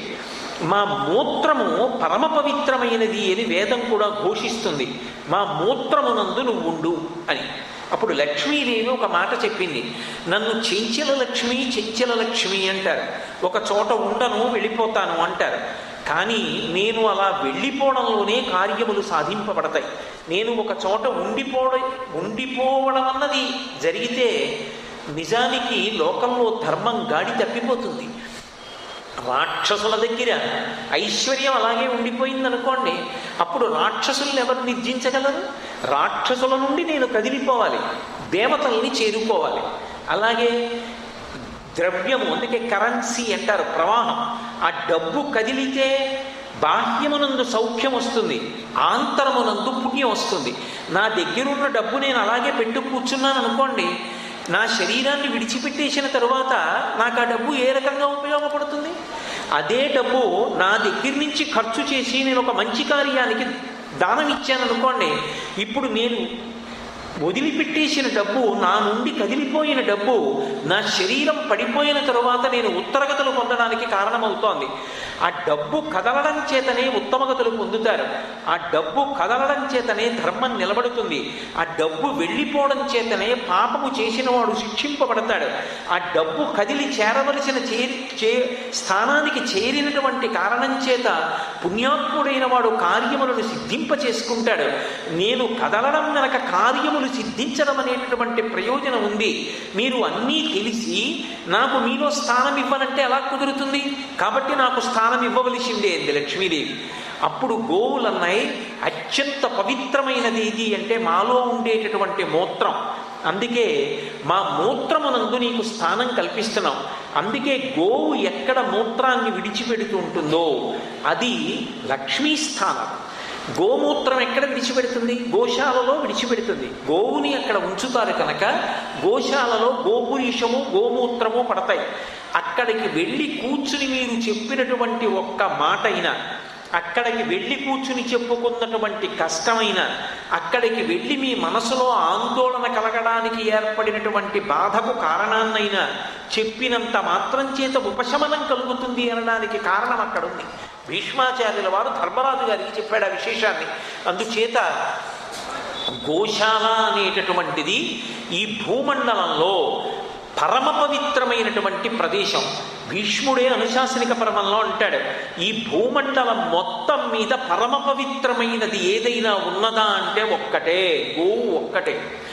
పరమ పవిత్రమైన ప్రదేశం ఏదైనా ఉన్నదా అంటే ఒక్కటే, గోవు తిరిగినటువంటి ప్రదేశం లేదా గోవు ఉన్నటువంటి గోశాల. గోశాలని మించినటువంటి పరమ పవిత్రమైనటువంటి ప్రదేశం ఈ భూమండలం మొత్తం మీద వేరొక చోట మీకు కానరాదు. అంత శక్తివంతమైనటువంటిది గోవు. అటువంటి గోవు దానం చేసినప్పుడు కూడా చాలా విశేషమైనటువంటి అనుగ్రహాన్ని ఇస్తుంది. అందుకే గోదానం చేసినప్పుడు చెప్పవలసినటువంటి మంత్రాన్ని మనకి శాస్త్రాలు విశేషంగా ప్రబోధం చేస్తాయి. ఆ గోదానం చేసినప్పుడు కూడా గోదానం రెండుగా విడిపోతుంది. ఒకటి, ఒక గోశాలకి గోవుని దానం చేయడం, లేదా ఒక దేవాలయానికి గోవుని ఇవ్వడం, లేదా ఉత్తముడైనటువంటి వ్యక్తికి. భీష్మాచార్యుల వారు ధర్మరాజుకి చెప్తాడు, గోదానం ఎవరికి ఇవ్వాలో చెప్తాడు. క్రోధమును వర్జించినటువంటి వాడికి, ఇంద్రియములను నిగ్రహించినటువంటి వాడికి, శాస్త్రం మీద విశేషమైనటువంటి నమ్మకం ఉన్నవాడికి, పరమభక్తితో జీవితాన్ని గడిపేటటువంటి వాడికి, భగవంతుడు ఉన్నాడని నమ్ముకుని బ్రతికేటటువంటి వాడికి గోవుని దానం చేస్తే అపారమైనటువంటి పుణ్యం. గోదానం చేసినంత మాత్రం చేత ఎంత శక్తి కలుగుతుంది అన్నదాన్ని మనకి ఒక శ్లోకం ద్వారా చెప్తారు. నా గోదానా పరం దానం. అసలు గోదానంతో సమానమైనటువంటి దానము ఈ లోకంలో ఎక్కడా లేదు. గోదానం అంత గొప్ప దానం. ఎందుచేత అంటే ఇక్కడ ఐశ్వర్యాన్ని ఇస్తుంది. శరీరం పడిపోయిన తరువాత వైతరణి నదిని దాటడానికి కూడా ఆ గోవు యొక్క తోకని పట్టుకునే వైతరణి నదిని దాటి వెళ్ళవలసి ఉంటుంది. ఇన్ని ఫలితాలను ఇవ్వగలిగినటువంటిది లోకంలో ఎక్కడ ఉంటుంది అంటే ఒక్క గోదానంలోనే లభ్యమవుతుంది. అందుకే న గోదానా పరం దానం. అటువంటి గోవుని అందున సా గౌన్యాయార్జితా విత్తం కృత్స్రం తారయతే కులం. న్యాయంగా సంపాదించినటువంటి డబ్బుతో ఒక గోవుని కొని దానం చేస్తే, అలా ఎవరు గోదానం చేస్తున్నాడో ఆ గోదానం చేసినటువంటి వ్యక్తి యొక్క పూర్వీకులు వంశంలో ఎంతమంది ఉన్నారో అంతమంది తరించిపోతారు. ఒక్క గోవు యొక్క దానం అంత గొప్పది. కృత్స్రం తారయతే కులం. అలాగే గో ప్రదానేన నరో యాతి బ్రహ్మలోకం సనాతనం విమానేన కవర్దేన దివ్యరత్న విరాజిత. గోవుని దానం చేసినటువంటి వ్యక్తి యొక్క శరీరం పడిపోయినప్పుడు తెల్లటి రంగులో మెరిసిపోతున్నటువంటి దివ్యమైనటువంటి విమానంలోకి ఎక్కించి దివ్యరత్నముల చేత ఆచ్ఛాదింపబడినటువంటి ఆ విమానంలో ఉత్తమ లోకాలకి తీసుకుని పెడతారట. అందుకని దివ్యరత్న విరాజిత, ఒక గోవుని దానం చేయడం అనేటటువంటిది అంత శక్తివంతమైనటువంటి విశేషం. ఇక యజ్ఞం చేస్తున్నారనుకోండి, ఎవరైనా యజ్ఞం చేస్తూ అయ్యా మాకు యజ్ఞం చేసేటప్పుడు ఉపయోగించుకోవడానికి ఒక గోవునివ్వండి అని వచ్చి అడిగారు. అయ్యా మీరు యజ్ఞంలో ఈ గోవుని వాడుకోండి అని ఎవరో ఒక వ్యక్తి యజ్ఞానికి గోవుని దానం చేశాడు. ఇప్పుడు అలా యజ్ఞానికి గోవుని దానం చేస్తే ఎంత ఫలితం వస్తుంది అని అడిగారు. యజ్ఞం జరుగుతున్నప్పుడు యజ్ఞంలో ఉపయోగించుకోవడానికి ఒక గోవుని దానం చేసినట్టయితే అలా ఎవరు దానం చేస్తారో సహస్రమస్య సా దత్త, 1000 గోవుల్ని అతను దానం చేశాడు అని వెంటనే అతని ఖాతాలో వేస్తారు. సహస్రమస్య సా దత్తా భవతి, సహస్రమస్య ప్రతిగృహీతం భవతి. అవతల వారు ఒక్క గోవునే పుచ్చుకుంటున్నాను అని చెప్పి ఒక ఆవునే పుచ్చుకున్న యజ్ఞానికి ఇచ్చినటువంటి వాడి ఖాతాలో 1000 ఆవుల్ని దానం చేశాడని వేస్తారు. పుచ్చుకున్నటువంటి వాడు కూడా 1000 ఆవుల్ని పుచ్చుకున్నాడని వేస్తారు. మరి అదేమిటంటే పుచ్చుకున్నది ఒక ఆవేగా అంటే యజ్ఞము కోసం పుచ్చుకున్నప్పుడు మాత్రం 1000 ఆవుల్ని పుచ్చుకున్నట్టే లెక్క. అందుకే సహస్రమస్య సా ప్రతిగృహీతం భవతి, 1000 ఆవుల్ని పుచ్చుకున్నాడు అని వేస్తారు. అయ్యా నేను 1000 ఆవులు పుచ్చుకోలేదు కదా, మరి ఒక ఆవునే పుచ్చుకున్నట్ట స్థితే నా ఖాతాలో పడాలి తప్ప 1000 ఆవులు పుచ్చేసుకున్నానని నా ఖాతాలో పడకూడదు. అంటే ఏం చెయ్యాలి అంటే ఏకాశిన సహస్రం మే కాంత్వాం అని ప్రత్యేకంగా ఒక మంత్రాన్ని ఆ ఆవుని పుచ్చుకునేటప్పుడు చెప్పాలి. అయ్యా ఎవరు ఈ గోవుని దానం చేశాడో వాడికి 1000 గోవులు దానం చేసినటువంటి ఫలితాన్ని ఇచ్చేయండి, నాకు అభ్యంతరం లేదు. కానీ నేను మాత్రం 1000 గోవులు పుచ్చుకున్నాను అని వెయ్యకండి, ఒక్క గోవునే పుచ్చుకున్నాను అని నా ఖాతాలో వెయ్యండి అని అడగాలి. అందుకే అలా ఏకాశిన సహస్రం మే అన్న మంత్రంతో ప్రత్యేకంగా అడిగి యజ్ఞానికి పుచ్చుకుంటారు. పుచ్చుకుని 1000 గోవులు పుచ్చుకున్నటువంటి ఫలితం రాకుండా ఉండడం కోసం మళ్ళీ వేరే మంత్రాన్ని జపం చేస్తారు. యజ్ఞయాగాది క్రతువులకి గోవుని దానం చేసినప్పుడు ఒక్క గోవునిచ్చినా సరే 1000 గోవులని దానం చేశాడు అనేటటువంటి ఫలితం లభిస్తుంది. అందుకే గోదానం చేసేటప్పుడు పాటించవలసినటువంటి విధానాన్ని భీష్మాచార్యుల వారు ధర్మరాజుకి చెప్పి, ఓ ధర్మరాజా, ఇత పూర్వం ఎందరో ఇలా గోదానం చేసి తరించిపోయారు, ఇహమునందు పరమునందు తమ యొక్క కోరికల్ని సిద్ధింపచేసుకున్నారు, నువ్వు కూడా ఇలా భక్తితో గోదానం చెయ్యి అని చెప్తాడు. అందులో గోదానం చెయ్యాలి అని సంకల్పం చేసుకున్నటువంటి వ్యక్తి రేపటి రోజున నేను గోదానం చేస్తాను అనగా ఏ సమయంలో పడితే ఆ సమయంలో గోవుని దానం చెయ్యకూడదు. గోదానం చెయ్యాలి అంటే ఉదయం దూడ ఆవు పాలు తాగిన తర్వాతి సమయంలో దానం చెయ్యాలి. ఆ సమయంలో దానం చేసేటప్పుడు తాను దానం చేసేటటువంటి ఆవుకి తనకి ఇష్టమైనటువంటి ఏదో ఒక పేరు పెట్టి పిలవాలి. శారద అనో, సరస్వతి అనో, లేకపోతే వెంకటేశ్వర అనో, శ్రీకృష్ణ అనో, ఏదో ఒక భగవన్నామాన్ని పెట్టి, పెంపుడు జంతువు అంటారు చూశారు, అలా దాన్ని ఒక పేరు పెట్టి పిలవాలి. పిలిచి ఏ ఉత్తముడైనటువంటి వ్యక్తికి మీరు దానం చేద్దామనుకుంటున్నారో ఆయన దగ్గరికి వెళ్ళి కోర్కెని విలిపుచ్చాలి. అయ్యా నేను ఇహమునందు పరమునందు కూడా స్థానాన్ని సంపాదించుకోవడానికి, నా కోర్కెలు ఈడేరడానికి, నా ముందు శరీరాలు విడిచిపెట్టేసినటువంటి మా వంశంలో ఉన్న వాళ్ళందరూ తరించడానికి, నా వెనక ఉన్నవాళ్ళు అభ్యున్నతిని పొందడానికి నేను ఈ గోవుని దానం చేస్తున్నాను, మీరు పుచ్చుకోవలసింది అని అడగాలి. ఆయన సంకల్పాన్ని వ్యక్తం చేసిన తరువాత నేను స్వీకరిస్తానన్న తర్వాత అప్పుడు ఆ గోవుని దానం చేసినటువంటి నీళ్లు విడిచిపెడతారు.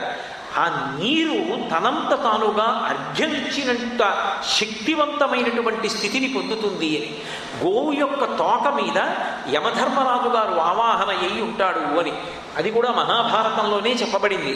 ఆ గో పుచ్ఛాన్ని అంటే ఆ తోక చివరి భాగాన్ని పట్టుకుని దాని నుంచి నీళ్లు విడిచిపెడితే యమసదనాన్ని దర్శనం చెయ్యవలసిన అవసరం లేకుండా ఉత్తమ లోకాలకు వెళ్ళగలిగినటువంటి స్థితిని పొందుతాడు. ధర్మమునందు అనురక్తి కలుగుతుంది.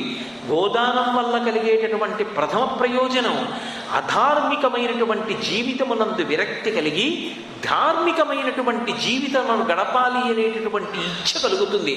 అందుకే గోవుని దానం చెయ్యడం అనేటటువంటిది అంత విశేషమైనటువంటి పుణ్యం. పితృదేవతలు ఎదురు చూస్తూ ఉంటారట.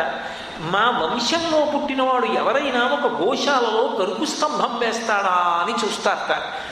ఆవుకి దురద పెడితే ఈగలు మీద వాలితే వాటిని తోలుకోవడానికి ఏకైక సాధనం దాని తోక. ఇంకా ఎక్కువగా అవి బాధిస్తే ఒకసారి ముఖాన్ని విదిల్చి ఆ ఈగల్ని తోలుకుంటుంది. కానీ తోకతో ఒంటిని గోక్కోవడం సాధ్యం కాదు. కానీ దానికి దురద ఉంటుంది. ఆ దురద పోవాలి అంటే గరుకు స్తంభం వేస్తారు గోశాలలో.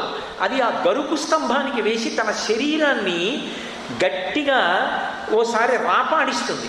రాపాడించినప్పుడు దానికి దురద తీరుతుంది.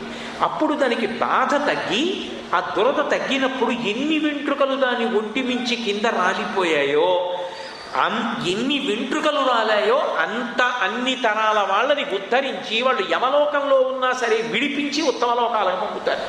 అంటే ఒక గోశాలలో గరుకు స్తంభం వెయ్యడం అనేటటువంటి దానికి అంత ప్రతిపత్తి కల్పింపబడింది. గోవు మీద ఈగలు వాలుతుంటే గోవు యొక్క శరీరాన్ని తుడవడం, గోవుకి నీళ్లు పొయ్యడం, గంధము పసుపు కుంకుమ దాని కొమ్ముల ముందు భాగంలో అలదడం. రఘువంశం చదివితే గోసేవ ఎలా చెయ్యాలి అన్నది అర్థమవుతుంది.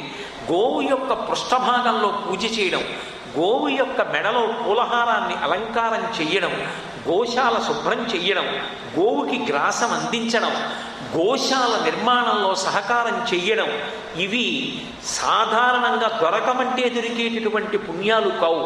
ఎక్కడో పెద్దలు చేసుకున్నటువంటి పుణ్యం ఉంటే అటువంటి పుణ్యకార్యం చెయ్యాలనేటటువంటి స్థితి కలుగుతుంది. ఆ గోవు అంత శక్తివంతమైన ప్రాణి. అందుకే గోవు గురించి చెప్తూ ఒక మాట చెప్తారు శాస్త్రంలో. ఇది మహాభారతంలో ఉన్నటువంటి మాటే. కావున గోవుల ప్రభాతకాలంబునందు తలచుచు తద్గుణములు కీర్తన చేయుచు భక్తితో గోవుల దర్శనంబు చేయుట అధిక పుణ్యంబుయని ఎరింకించు జనులకు ఆగమ పండితుల్ అంటాడు భీష్ముడు. లోకంలో అతి తేలికగా పుణ్యాన్ని సంపాదించుకునేటటువంటి సాధనం ఇది అంటే తెల్లవారుసామున నిద్ర లేవగానే ఒక్కసారి గోవుని స్మరించడం. అబ్బా, ఆవు ఎంత గొప్ప ప్రాణి అని మనసులో స్మరించడం. తన భార్యతోటో బిడ్డలతోటో ఆవు ఎంత గొప్ప ప్రాణి అని ఒక్కసారి గోవు గురించి ముచ్చటించడం. ఆ గోవు కనపడినప్పుడు పరమ సంతోషంతో ఆ ఆవు వంక చూడటం. ఆవు వంక భక్తితో చూసి మనసులోనైనా సరే రెండు చేతులతో నమస్కరించిన వాడు ఎవరు ఉంటాడో ఈ మూడు చేసినటువంటి వాడు విశేషమైనటువంటి పుణ్యాన్ని పొందుతాడు. లోకంలో మీరు ఏ పూజనీయమైనటువంటి వస్తువు కనపడినా ప్రదక్షిణం చెయ్యాలి. అంటే దాన్ని కుడి చేతి వైపుకి ఉంచి దాని చుట్టూ తిరగాలి. మిగిలిన ప్రదక్షిణాలన్నీ ఒకెత్తు, గోవుకి చేసేటటువంటి ప్రదక్షిణం ఒక్కటి ఒకెత్తు. గోవుకి చేసేటటువంటి ప్రదక్షిణం వల్ల అసలు నోటితో చెప్పడానికి, రచన చెయ్యడానికి, లిఖించి చూపించడానికి వీలు లేనంత పుణ్యాన్ని పొందుతాడు. గోవుకి ప్రదక్షిణం చెయ్యడం అంత గొప్ప. అందుకే ఇంటిని రక్షించుకోవడానికి ఇంట్లో తప్పకుండా ఒక గోవు ఉంచుకుంటారు. ఇంటి యజమాని నిద్ర లేవగానే గోవుని సేవించి దానికి కాస్త గోగ్రాసం పెట్టి గోప్రదక్షిణం చేస్తాడు. ఇంటి ఇల్లాలు ఆ గోవుకి ప్రదక్షిణం చేసి పృష్ఠభాగంలో కాస్త పసుపు రాసి కుంకం పెట్టి ఓ పువ్వు పెట్టి దానికి ముఖమండలంలో కాస్త గంధాన్ని అలది మెడలో ఓ పుష్పహారం వేస్తుంది. అలా చేసినంత మాత్రం చేత ఎక్కడ గోవు పూజింపబడిందో అక్కడ ధర్మము వర్ధిల్లుతుంది, ఐశ్వర్యం తామరతంపరగా విస్తరిస్తుంది. అందుకే వేదంలో ఒక మాట ఉంది, గోవులు కళ్యాణకారకములు.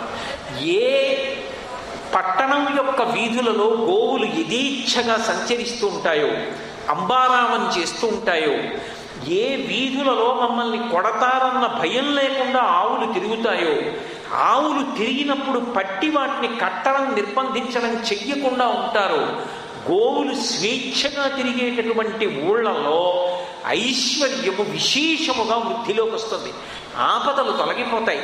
అందుకే గోవు అంతటి ఉత్తమమైనటువంటి ప్రాణి ఇక లోకంలో ఇంకొకటి లేదు. అధికార భేదంతో సంబంధం లేకుండా బ్రహ్మచారి కానీ, గృహస్థు కానీ, వానప్రస్థు కానీ, సన్యాసి కానీ ఎవరైనా సరే గోవుని ఆరాధించవచ్చు. ఒక బ్రహ్మచారి ఉన్నాడనుకోండి, గోవుని సేవించవచ్చు. గృహస్థు గోవుని సేవించవచ్చు, వానప్రస్థు గోవుని సేవించవచ్చు, సన్యాసి గోవుని సేవించవచ్చు. గోవుని సేవించనటువంటి వాళ్ళు 4 ఆశ్రమాలలో మీకు ఎప్పుడూ ఎక్కడా కనపడరు. 4 ఆశ్రమాలలో ఉండేటటువంటి వాళ్ళు కూడా గోవుని పూజ చేస్తారు. శరీరాన్ని దృష్టిలో పెట్టుకున్నప్పుడు గోవు జంతు శరీరంతో పశువులా కనపడుతుంది, కానీ గోవుకి చేసేటటువంటి పూజ మాత్రం జంతువుకి చేసేటటువంటి పూజ కిందకి రాదు. మీరు చాలా జాగ్రత్తగా గమనించాలి ఈ విషయాన్ని. 3 జంతు శరీరములకు పూజ చేస్తారు. పెద్ద పెద్ద దేవాలయాల్లో ప్రాతకాలంలో దేవాలయం తలుపులు తీయగానే మొట్టమొదట ఈ 3 ప్రాణులు లోపలికి వెడతాయి. ఇప్పటికీ మీరు కాంచీపురంలో కామాక్షి పరదేవత దేవాలయం తెరవగానే మీరు ఎదురుగుండా ఉన్న మంటపంలో కూర్చుంటే అమ్మవారి తలుపులు తీయగానే ముందెవరు వస్తారు అంటే ఒక ఏనుగు వస్తుంది. ఆ ఏనుగు పూజ పొంది వెళ్ళిపోతుంది. ఆ వెనక గుర్రం వస్తుంది, గుర్రం పూజ పొంది వెళ్ళిపోతుంది. ఆ వెనక ఆవు వస్తుంది, ఆవు పూజ పొంది వెళ్ళిపోతుంది. అమ్మవారికి పృష్ఠభాగాన్ని పెడుతుంది ఆవు. పీఠాలలో గోపూజ, గజపూజ, అశ్వపూజ 3 పూజలు జరుగుతాయి. ఇప్పటికీ కామకోటి పీఠం లాంటి పీఠాలలో గజపూజ చేసినప్పుడు శంకరాచార్యుల వారి పాదుకలకి ఏనుగు వింజామర తీసి వీస్తుంది. కానీ ఏనుక్కి చేసినటువంటి పూజ, గుర్రానికి చేసినటువంటి పూజ ఈ 2 పశు పూజలు.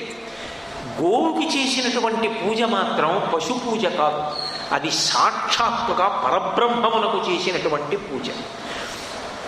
కామాక్షి మందిరంలోకి ప్రవేశించి అమ్మవారికి నైవేద్యం పెట్టాలి అంటే, అమ్మవారి యొక్క శరీరాన్ని ముట్టుకుని స్నానం చేయించాలి అంటే, అమ్మవారికి బట్ట కట్టాలి అంటే అధికార భేదం ఉంటుంది. అది అందరికీ సాధ్యమయ్యే విషయం కాదు. కోట్ల కోట్ల కోట్ల మందిలో ఎవరో పెట్టి పుట్టిన వాళ్ళు ఉంటారు.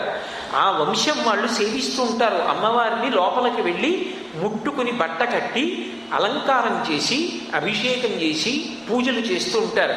కానీ అటువంటి కామాక్షి పరదేవతకి నేను కూడా అలా పూజ చెయ్యాలి అని ఎవరైనా కోరుకుంటే అధికార భేదం లేకుండా ఎవరైనా సరే ఆ పూజ చేయడానికి యోగ్యత దేనివల్ల సిద్ధిస్తుంది అంటే గోవు యొక్క పూజ చేత సిద్ధిస్తుంది.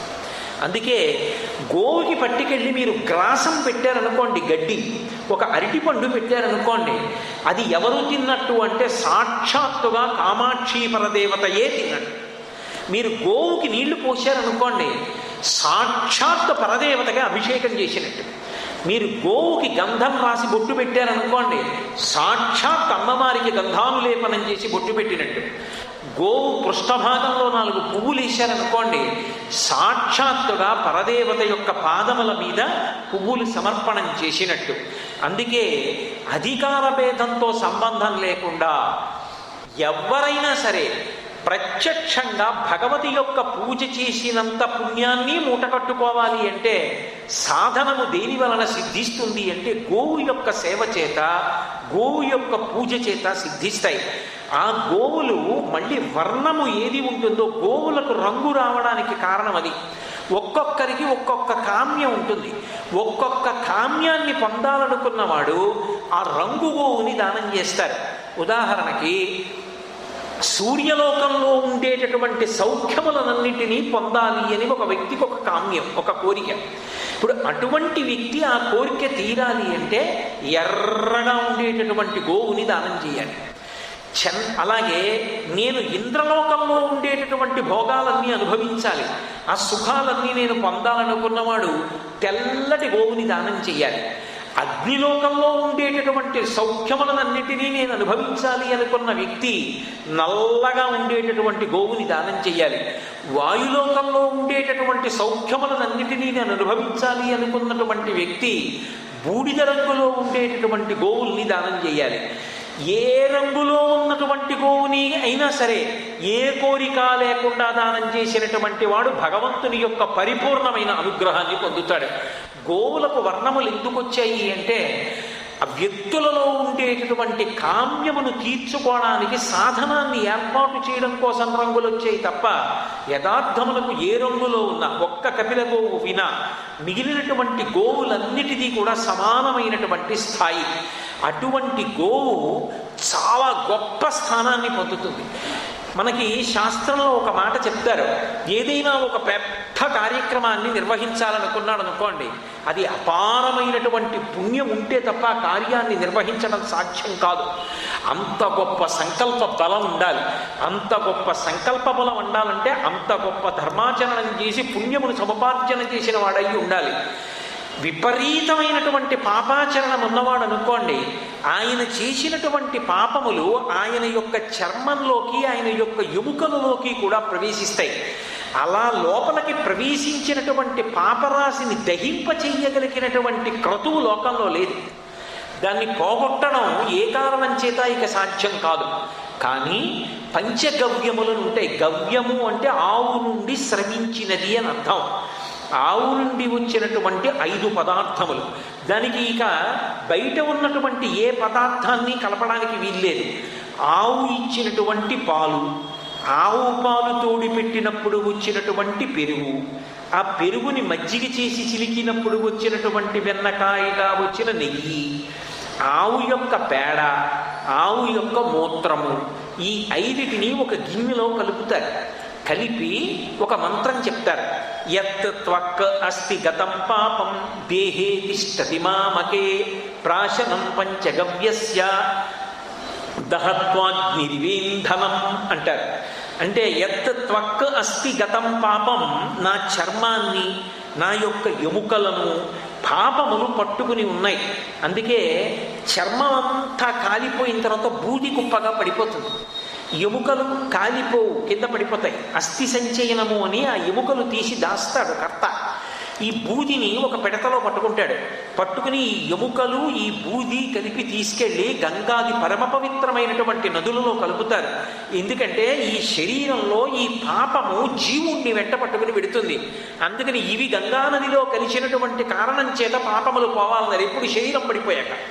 శరీరంతో ఉండగా పాపం పోగొట్టుకోవాలంటే యత్ త్వక్ అస్తి గతం పాపం దేహే తిష్టతి మామకే, నా చర్మంలో నా ఎముకలలో ఇంతకాలం నుంచి నేను శాస్త్రాన్ని గురువుగారిని విడిచిపెట్టేసి ఇన్ని పాపాలు చేశాను. ఈ పాపాలు పోవాలి అంటే ఇప్పుడు నేను ఒక పని చేస్తున్నాను. దేహే తిష్టతి మామకే ప్రాశనం పంచగవ్యస్య, ఈ ఆవు పాలు, ఆవు పాల నుంచి వచ్చిన పెరుగు, ఆవు పెరుగులోంచి వచ్చినటువంటి నెయ్యి, ఆవు యొక్క పురీషము, ఆవు యొక్క పురీషం అంటే పేడ, ఆవు యొక్క మూత్రము కొద్ది కొద్దిగా కలుపుతారు. కలిపి ప్రాశనం, దాన్ని నోట్లోకి పుచ్చుకుంటారు. పుచ్చుకొని మింగుతారు. అలా మింగితే ప్రాశనం పంచగవ్యస్య దహత్వాగ్నిర్వేంధనం. అక్కడ ఏదో ఒక పెద్ద తైలం తీసుకొచ్చి నేను అక్కడ పెట్టి పెట్రోల్ లాంటిది ఓ అగ్గిపుల్ల గీశాను అనుకోండి, భగ్గున మండిపోతుంది. ఆవు నుండి స్రవించినటువంటి ఈ 5 పదార్థములను ఈ మంత్రంతో కలిపి లోపలికి పుచ్చుకున్నవాడు ఎవరు ఉంటాడో వాడు చేసినటువంటి పాపములన్నీ భగ్గున కాలిపోతాయి. అంటే చేసినటువంటి పాపములు చర్మాన్ని ఎముకలను అంటిపెట్టుకుని ఉన్నప్పుడు వాటిని కూడా పోగొట్టి పెద్ద పెద్ద కార్యాలు చెయ్యడానికి కావలసినటువంటి యోగ్యతని సిద్ధింపచేసి పీటల మీద కూర్చునేటటువంటి అధికారం దేని చేత కల్పిస్తారు అంటే పంచగవ్య ప్రాశనం చేత కల్పిస్తారు. అందుకే వీటికి గవ్యములు అని పేరు. గవ్యము అంటే గోవు నుండి స్రవించినది. ఈ 5 వినా లోకంలో పాపాన్ని పోగొట్టగలిగినటువంటి సాధనం ఇంకొకటి లేదు. అందుకే ఆవు నుండి స్రవించినటువంటి ఈ 5 పదార్థములకు అంత విశేషమైనటువంటి శక్తిని శాస్త్రం కట్టబెట్టింది.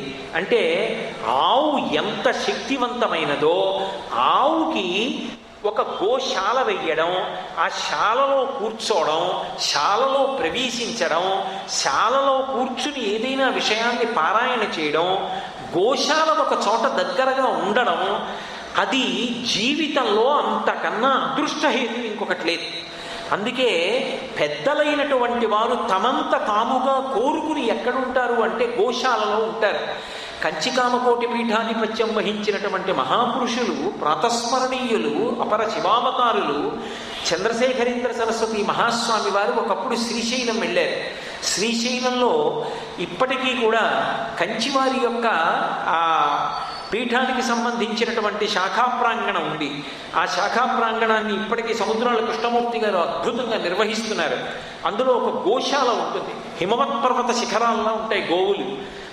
పరమాచార్య స్వామి వారు ఆ ప్రాంగణానికి వెళ్ళినప్పుడు చీకటి పడిపోయిన తర్వాత, అయ్యా ఎక్కడ పడుకుంటారు అని అడిగితే, ఏదో అక్కడ పడుకుంటారేమో, ఇక్కడ పడుకుంటారేమో, ఆయనకు పాక వేషం అందులో పడుకుంటారేమో అంటే, ఆయన సత్యదండాన్ని పట్టుకుని అన్ని చోట్ల తిరిగి గోశాలకు వచ్చి 3 రోజులు గోశాలలో పడుకుని నిద్రపోయారు. గోశాలలో పడుకోవడం అంత గొప్పది. అందుకే మహాభారతంలో ఒక విషయాన్ని చెప్తారు.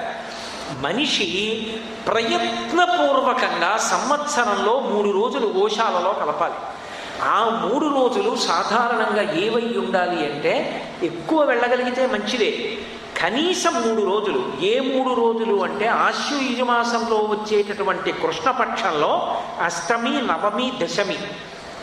శుక్లపక్షంలో అయితే దేవీ నవరాత్రులకు సంబంధించినటువంటి త్రిరాత్ర వ్రతం వస్తుంది.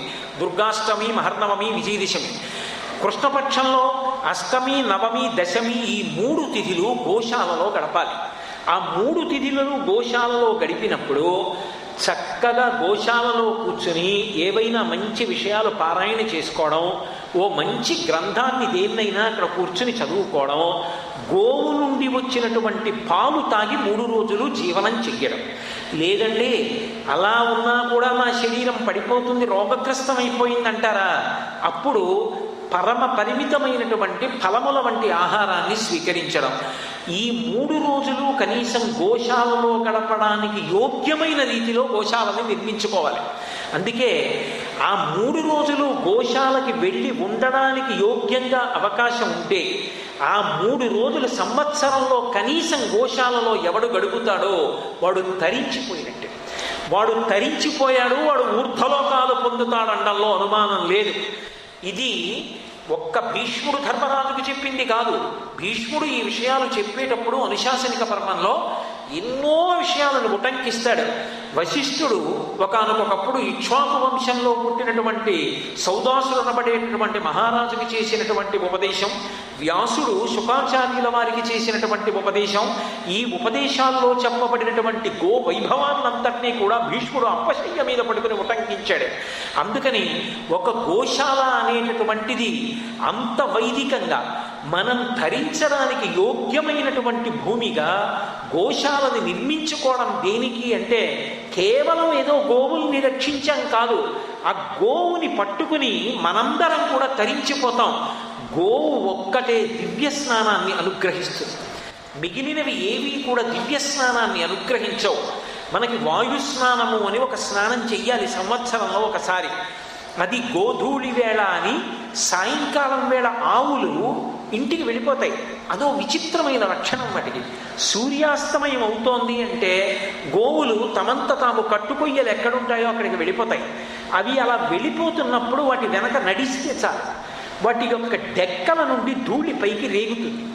రేగి ఆ పరాగం మీద పడుతుంది, ఆ మట్టి మీద పడుతుంది. అలా గోవు యొక్క డెక్కల నుంచి రేగినటువంటి పరాగము మీద పడినంత మాత్రం చేత ఆ వ్యక్తి వాయుస్నానం చేశాడు అని ఖాతాలో వేస్తారు. పైగా మీకు విశేషం ఏమిటో తెలుసా? మీరు ఏదైనా ఒక ఉత్తమమైనటువంటి సంకల్పాన్ని చేసుకుంటున్నారనుకోండి, నేను ఈ మంచి పని చెయ్యాలి అనుకుంటూ ఉండగా ఆవు వచ్చిందనుకోండి, ఆ సంకల్పం చాలా తొందరలో నెరవేరుతుందని గుర్తు. గోశాలకి వెళ్ళడం అలవాటు ఉందనుకోండి, అది కొన్ని కోట్ల జన్మల తరువాత లభించినటువంటి అదృష్టము అని చెప్పవచ్చు. ఒక్క గోవు ఒక ప్రాంగణంలో ఉంది అంటే ప్రాంగణమంతా పవిత్రమైపోయింది.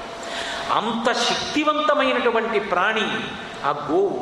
అందుకే ఆ గోవుని అంత జాగ్రత్తగా సేవిస్తారు.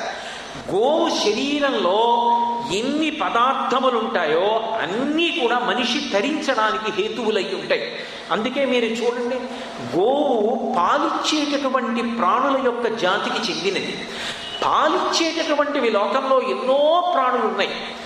పాలు పంది కూడా ఇస్తుంది, పాలు పిల్లి కూడా ఇస్తుంది, పాలు కుక్క కూడా ఇస్తుంది. పాలిచ్చే ప్రాణులు ఎన్నో ఉన్నాయి. కానీ కొన్నింటిని మాత్రం మాతృశబ్దంతో మనుష్యులు కూడా పిలుస్తారు సంబోధించి. జనకమాత అంటే జన్మనిచ్చినటువంటి తల్లి, గోమాత, భూమాత, అలాగే లోకంలో జగజ్జనని అమ్మవారు, ఆవిడ శ్రీమాత. వీళ్ళకి మాతా శబ్దం వేసి పిలుస్తారు. జనకమాత అమ్మ. ఏమీ తెలియనటువంటి పిల్లవాడు అమ్మ కడుపులోంచి పైకొస్తాడు. వాడికి అమ్మ కడుపులోంచి పైకొచ్చిన తరువాత మాత్రమే క్లేశం. కానీ నిజానికి అమ్మ ఎప్పుడు క్లేశం పొందుతుందో తెలుసా? యావత్ పుత్రో నభవతి తావత్ దుఃఖస్య కారణం. ఎంత గొప్ప ఐశ్వర్యవంతుడు భర్త కానివ్వండి, ఎంత మంచి అత్తారు కానివ్వండి, తనకి ఇంకా బిడ్డలు పుట్టలేదనుకోండి, ఆవిడ ఏదో బాధ పొందుతూనే ఉంటుంది. ఆ కొడుకు పుట్టనంత కాలం బెగ్గ. ఆ కొడుకు కడుపులో పడ్డాడనుకోండి, అమ్మో వీడికి ఏం అవ్వకూడదు, వీడు సుఖంగా ప్రసవించాలి నేనని వాడి కోసం ఎన్ని జాగ్రత్తలు తీసుకుంటుందో. ఇంత కష్టపడుతుంది, ఇంత కష్టపడి కంటుంది. మనం ఏం చేస్తాం? అమ్మకి కొడుకు ఇచ్చేటటువంటి బహుమానం ఏంటంటే అమ్మని తన్నడం. లోకంలో వాడు అమ్మని తన్నాడండి అన్నారనుకోండి, చీ దుర్మార్గుడు అంట. కానీ లోకంలో ప్రతివాడు అమ్మని తన్నేవాడే. కడుపులో ఉండి అమ్మని తన్నాడు. 9వ నెల వచ్చి కడుపులో పిల్లాడు కదిలి తంతు ఉంటే అమ్మ ఎంత మురిసిపోతుందంటే, ఆడపిల్ల అందులో తొలికాను పనుకోండి, గబగబా లేచి అమ్మ దగ్గరికి వెళ్ళి, అమ్మ వీడు కదులుతున్నాడమ్మా, వీడు ఇక్కడ తన్నాడమ్మా, ఇక్కడ ఉబ్బిందమ్మా అని మురిసిపోతుంది. కడుపులో వాడు కాలుతో తంతే మురిసిపోయింది, బయటికి వచ్చి తంతే మురిసిపోయింది. ఆఖరికి అమ్మకి ప్రాణ సమానమైన మంగళసూత్రాలు పట్టుకుని పాలు తాగుతూ గుండెల మీద తంతే మురిసిపోయింది. పెద్దవాడైన తర్వాత శ్రీ మహావిష్ణువు యొక్క ఇల్లాలు భూదేవి తల్లి ఆమెని కాలు పెట్టి తంతే క్షమించింది. తన్నకుండా బతికిన కొడుకెవడున్నాడు లోకంలో? అయినా అమ్మా నీకెంత ఓర్పు, మమ్మల్ని క్షమిస్తూనే ఉన్నావు కదమ్మా. ఆమె జనకమాత అంత ప్రేమతో పాలిచ్చింది. 2వది భూమాత, తల్లి అన్నం పెట్టింది. 3వది గోమాత. మిగిలిన ప్రాణులు ఏవైనా సరే పాలిచ్చేవి తమ బిడ్డలకు సరిపోయినన్ని పాలు మాత్రమే స్రవిస్తాయి. బిడ్డల కడుపు నిండడానికి ఎన్ని పాలు కావాలో అన్ని పాలే తయారవుతాయి. అందుకే మీరు ఎప్పుడైనా గమనించండి, ఒక్కొక్కసారి వాటి పిల్లలు తాగడానికి సరిపోయినన్ని పాలు కూడా ఉండక ఆ శిరములు పిల్లలు అందుకోకుండా శిరములను దాచేస్తుంటాయి.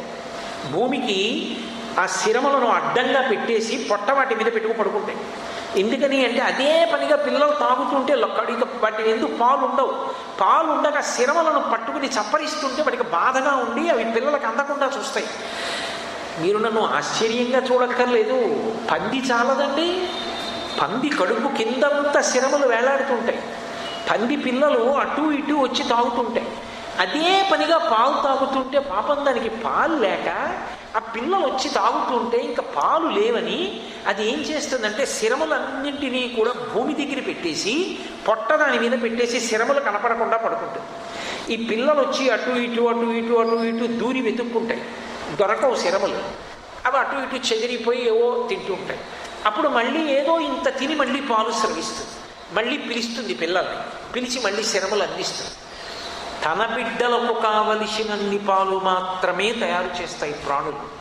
ఒక్క గోవు యొక్క గొప్పతనం ఎక్కడుందంటే తన బిడ్డకి సరిపోయినన్ని పాలే కాకుండా లోకంలో ఎవరికైనా సరే తాగడానికి కావలసిన పాలను కూడా గోవు అనుగ్రహిస్తుంది.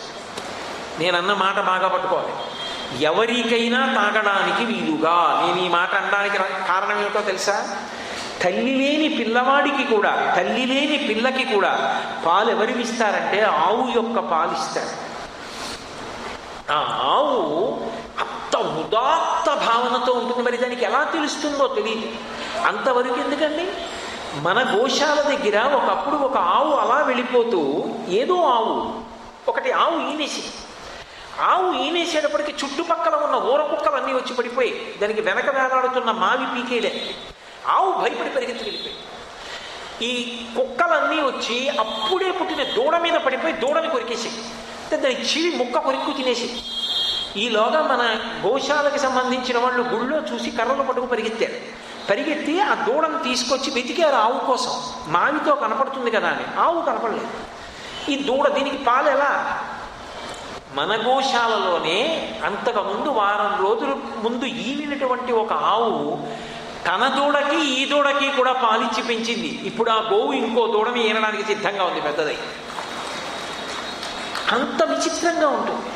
తల్లి లేనటువంటి బిడ్డలందరికీ కూడా ఎవరి పాలు పడతారు అంటే ఆవు పాలు పడతారు. రోగగ్రస్తమైన వాళ్ళు ఏ పాలు తాగుతారు అంటే ఆవు పాలు తాగుతారు. అందుకే వేదంలో ఒక విశేషం ఉంది. అనారోగ్యంతో శరీరం అంతా శిథిలమైపోయిన వాడు మళ్ళీ తేజస్సు పొందాలి అంటే ఆవు పాలు తాగాలి అని. ఆవు పాలు ఎముకలకు బలాన్ని ఇస్తాయి. ఆవు పాలు విశేషమైనటువంటి బుద్ధి బలాన్ని ఇస్తాయి. ఆవు పాలు గొప్ప తేజస్సునిస్తాయి. ఆవు పాలు జ్ఞాపక శక్తిని ఇస్తాయి. ఆవు పాలయందు అన్ని విశేషమైనటువంటి గుణములు ఉంటాయి. అటువంటి పాలు పిల్లలకి తల్లి లేనటువంటి వాళ్ళు ఆ పిల్లలకి ఆవు పాలనిస్తారు. రోగగ్రస్తమైన వాడు ఆవు పాలు తాగుతాడు. బలం కావాలనుకున్నవాడు ఆవు పాలు తాగుతాడు. అనారోగ్యంతో ఉన్నవాడు ఆవు పాలు తాగుతాడు. నిత్యకర్మ చేయడానికి కావలసినంత స్థితిని పొందాలనుకున్నవాడు ఆవు పాలు తాగుతాడు. సాధారణంగా పాలలో ఉండే లక్షణం ఏమిటంటే, అది ఏ జంతువు నుంచైనా పాలు వస్తే ఆ పాల యందు రజోగుణ తమో గుణాలు ఉంటాయి అని. జంతువు నుండి స్రవించినటువంటి పాలల్లో రజోగుణ తమో గుణాలు ఉంటాయి. కానీ జంతు శరీరంతో కనపడినప్పటికీ కూడా ఆవు నుండి స్రవించేటటువంటి పాలు పరిపూర్ణమైనటువంటి సత్వగుణంతో నిండి ఉంటాయి. సన్యాసి మనస్సు ఎట్టి పరిస్థితుల్లోనూ కదలడానికి అంగీకరించడు. ఎప్పుడు మనస్సు బ్రహ్మమునందు నిలబెడతాడు. దానికి ఎంత సత్వగుణంతో కూడుకున్నటువంటి బుద్ధి కావాలి? అంత సత్వగుణం ఏర్పడాలి అంటే అంత సాత్వికమైన ఆహారాన్ని తినాలి. అందుకే సన్యాసాశ్రమంలో ఉన్నవాళ్ళు కూడా ఏది పుచ్చుకుంటారు అంటే ఆవు పాలు పుచ్చుకుంటారు. ఆ పాలు ఇక్కడ శరీరాన్ని పోషిస్తాయి. ఇక్కడ శరీరంతో ఉన్నవాడు ఆ పాలు పట్టుకెళ్ళి శివలింగం మీద పోశాడు అనుకోండి, ఉత్తమ లోకాలు పొందుతాడు. కృష్ణ భగవానుడి మీద పోశాడు అనుకోండి, ఉత్తమ లోకాలు పొందుతాడు. పరదేవత మీద పోశాడు అనుకోండి, అభిషేకం చేశాడని ఉత్తమ లోకాలు పొందుతాడు. ఆ ఆవు పాలని అభిషేకం చేసిన కారణం చేత ఉత్తమమైనటువంటి లోకాలు పొందుతున్నాడు. ఇక్కడ సమస్తమైనటువంటి విభూతులను పొందుతున్నాడు. సత్వగుణాన్ని పొందుతున్నాడు. అమ్మ పాలు ఒక్కటే ఇచ్చి పెంచుతుంది శరీరాన్ని. కానీ గోవు తన నుండి స్రవించినటువంటి పాలని ఒక వ్యక్తి పట్టుకెళ్ళి దేవాలయంలో అభిషేకం చేస్తే ఉత్తమ లోకాలు పొందడానికి కావలసిన పుణ్యాన్ని కూడా ఇవ్వడానికి సాధనాన్ని అందిస్తోంది. ఆమె మాతలకు మాత, తల్లులకు తల్లి. అందుకే గోవుని మాతృశబ్దం వేసి పిలిచారు, గోమాత అని పిలిచారు. అటువంటి గోవు భూమాత, భూమి తల్లి. అసలు యథార్థానికి భూదేవి శ్రీ మహావిష్ణువు యొక్క ఇల్లాలు. ఎప్పుడైనా భూదేవి ఒక కష్టం శ్రీ మహావిష్ణువుతో చెప్పాలి అనుకుందనుకోండి, నేను శ్రీ మహావిష్ణువు యొక్క ఇల్లాలని కదా, నేను భూదేవిగా నిలబడి ఆయనని ప్రార్థన చేస్తానని వెళ్ళదు. ఎందుకని అంటే భూదేవిగా ఆయన పిలిస్తే, ఆమె పిలిస్తే శ్రీ మహావిష్ణువు పలుకుతారా అంటే చెప్పడం కష్టం. కానీ ఆమె గోరూపాన్ని ధరించి పిలిచిందనుకోండి, వెంటనే పలుకుతాడు. విష్ణువుకి గోవు యందు ఉన్నటువంటి ప్రేమ అటువంటిది. అందుకే ఆ గోవు ఎక్కడ ఉందో అక్కడ విష్ణువు యొక్క అనుగ్రహం ఉంటుంది. మీరు చూడండి, ఎప్పుడైనా పురాణాలు పరిశీలించండి.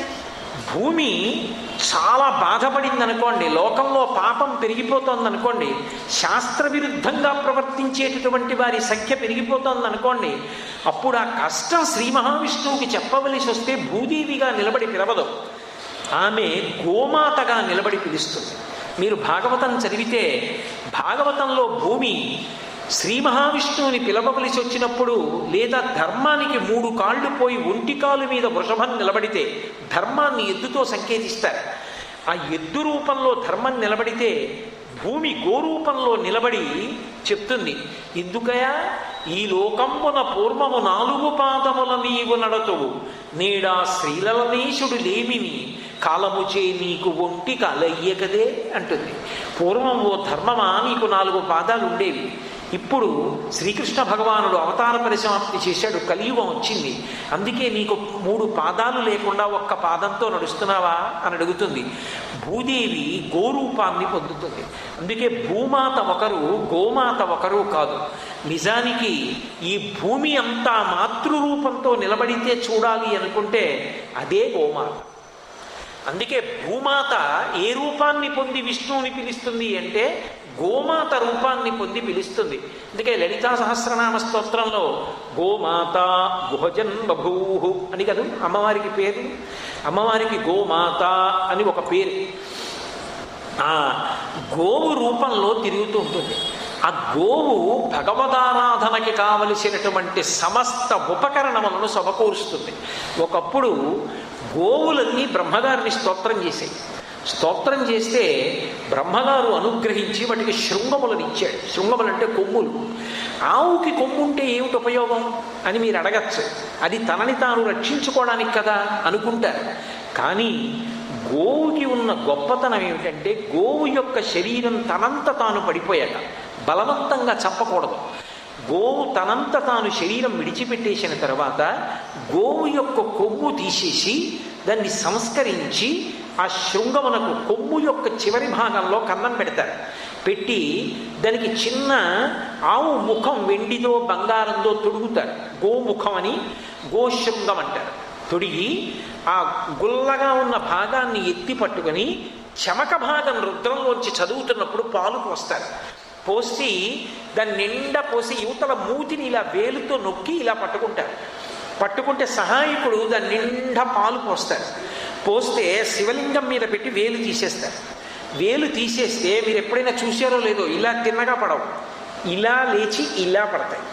అది ఎలా ఉంటుంది అంటే ఆనకట్ట దగ్గర నీళ్లు విడిచిపెట్టినప్పుడు ఇలా పడిపోవు, ఇలా లేచి ఇలా పడతాయి.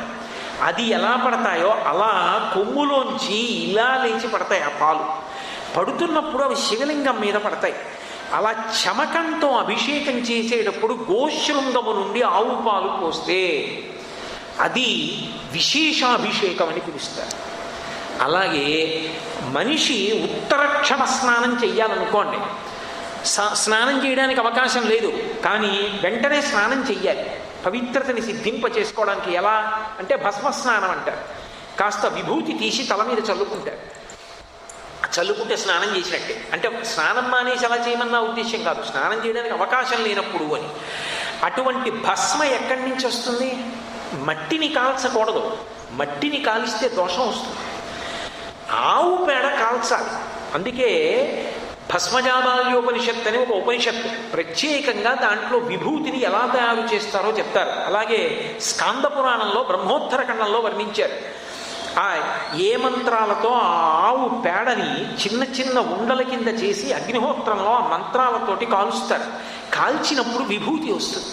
అది ఉండ ఇలా మీరు పట్టుకుంటే ఎంత తేలిగ్గా ఉంటుందో, ఇప్పటికే శ్రీశైలంలో లభ్యం అవుతాయి. అది ఎంత గట్టిగా ఉంటుందో. ఆ విభూతిని ధారణ చేశారనుకోండి, దాన్ని భస్మ అంటారు. భస్మ అన్న పేరెందుకు వచ్చింది అన్నదాన్ని స్కాంద పురాణం చెప్పింది. భా అంటే కాంతి భగవానుడు, స్మ అంటే స్మరణ. ఏ భగవంతుని యొక్క స్మరణలు లేకపోయినటువంటి కారణం చేత ఇన్ని కోట్ల జన్మలు మళ్ళీ మళ్ళీ ఎత్తవలసినటువంటి దుర్గతి ఏర్పడిందో, ఆ దుర్గతి పోయి ఎప్పుడూ భగవంతుడు స్మరణలో ఉండాలి అంటే ఆ భస్మని ధరించాలి లలాటమునందు. అటువంటి భస్మ ఎక్కడి నుంచి వస్తుంది అంటే గోవు యొక్క మలమును కాల్చి ఆ ఆవు పేడని కాల్చి భస్మ తయారు చేస్తారు. శివలింగానికి చేసేటటువంటి అభిషేకంలో అద్భుతమైనటువంటి ఒక పదార్థం ఏది అంటే భస్మ. విభూతితో అభిషేకం చేస్తారు. ఎక్కడదా విభూతి? గోవు యొక్క పేడని కాల్చినప్పుడు వచ్చినటువంటి భస్మతోటి అభిషేకం చేస్తారు. యజ్ఞం చేసేటప్పుడు అత్యంత శక్తివంతమైనటువంటి పదార్థం అగ్నిని వ్రేల్చడానికి, అగ్ని పైకి లేవడానికి ఉపయోగించవలసిన పరమశక్తివంతమైన పవిత్రమైన పదార్థం ఆవు యొక్క పేడతో పిడకలు చేసి ఎండబెట్టి, ఆ పిడకలు హోమగుండంలో వేస్తే వచ్చినటువంటి వాసన పైకి లేస్తే ఆ పొగ ఎంత దూరం పెడుతుందో అంత దూరం అంటువ్యాధులను కల్పించగలిగినటువంటి రోగములు కూడా నశించిపోతాయి అని ఆయుర్వేదం చెప్తోంది. అందుకే భోపాల్లో ఒకనకొకప్పుడు విషవాయువు అక్కడ ఉండేటటువంటి కర్మాగారంలోంచి ప్రమాదవశాత్తు ఊళ్ళోకి వచ్చేసినప్పుడు ఎందరో మరణించారు. ఒక చోట మాత్రం ఆవు పేడ పిడకలతో హోమం జరుగుతోంది. ఆ పేడ పిడకలు కాలుతున్నప్పుడు వచ్చినటువంటి పొగ ఇంటినంతటినీ ఆవరించింది. ఆ విషవాయువు ఆ లోపలికి వెళ్ళి వాళ్ళని చెనకలేకపోయింది అని ఆ రోజుల్లో పేపర్లలో వచ్చింది. ఆవు పేడతో చేసినటువంటి పిడకలు అగ్నిహోత్రంలో కాలినప్పుడు వెదజల్లబడినటువంటి పొగ క్రిమినాశన కారణమైంది అని రష్యాలో శాస్త్రవేత్తలు కూడా పరిశోధన చేసి నిర్ణయించారు. అంత శక్తివంతమైనటువంటి పదార్థములు దేని నుంచి స్రవిస్తాయి అంటే గోవు నుండి స్రవిస్తాయి. యజ్ఞమునకు ఆధారం ఏది అంటే గోవే. అలాగే అభిషేకమునకు ఆధారభూతములైనటువంటి పాలు, పెరుగు, నెయ్యి, విభూతి, కొమ్ము వీటినన్నిటినీ అందించేది ఏది అంటే ఆవే.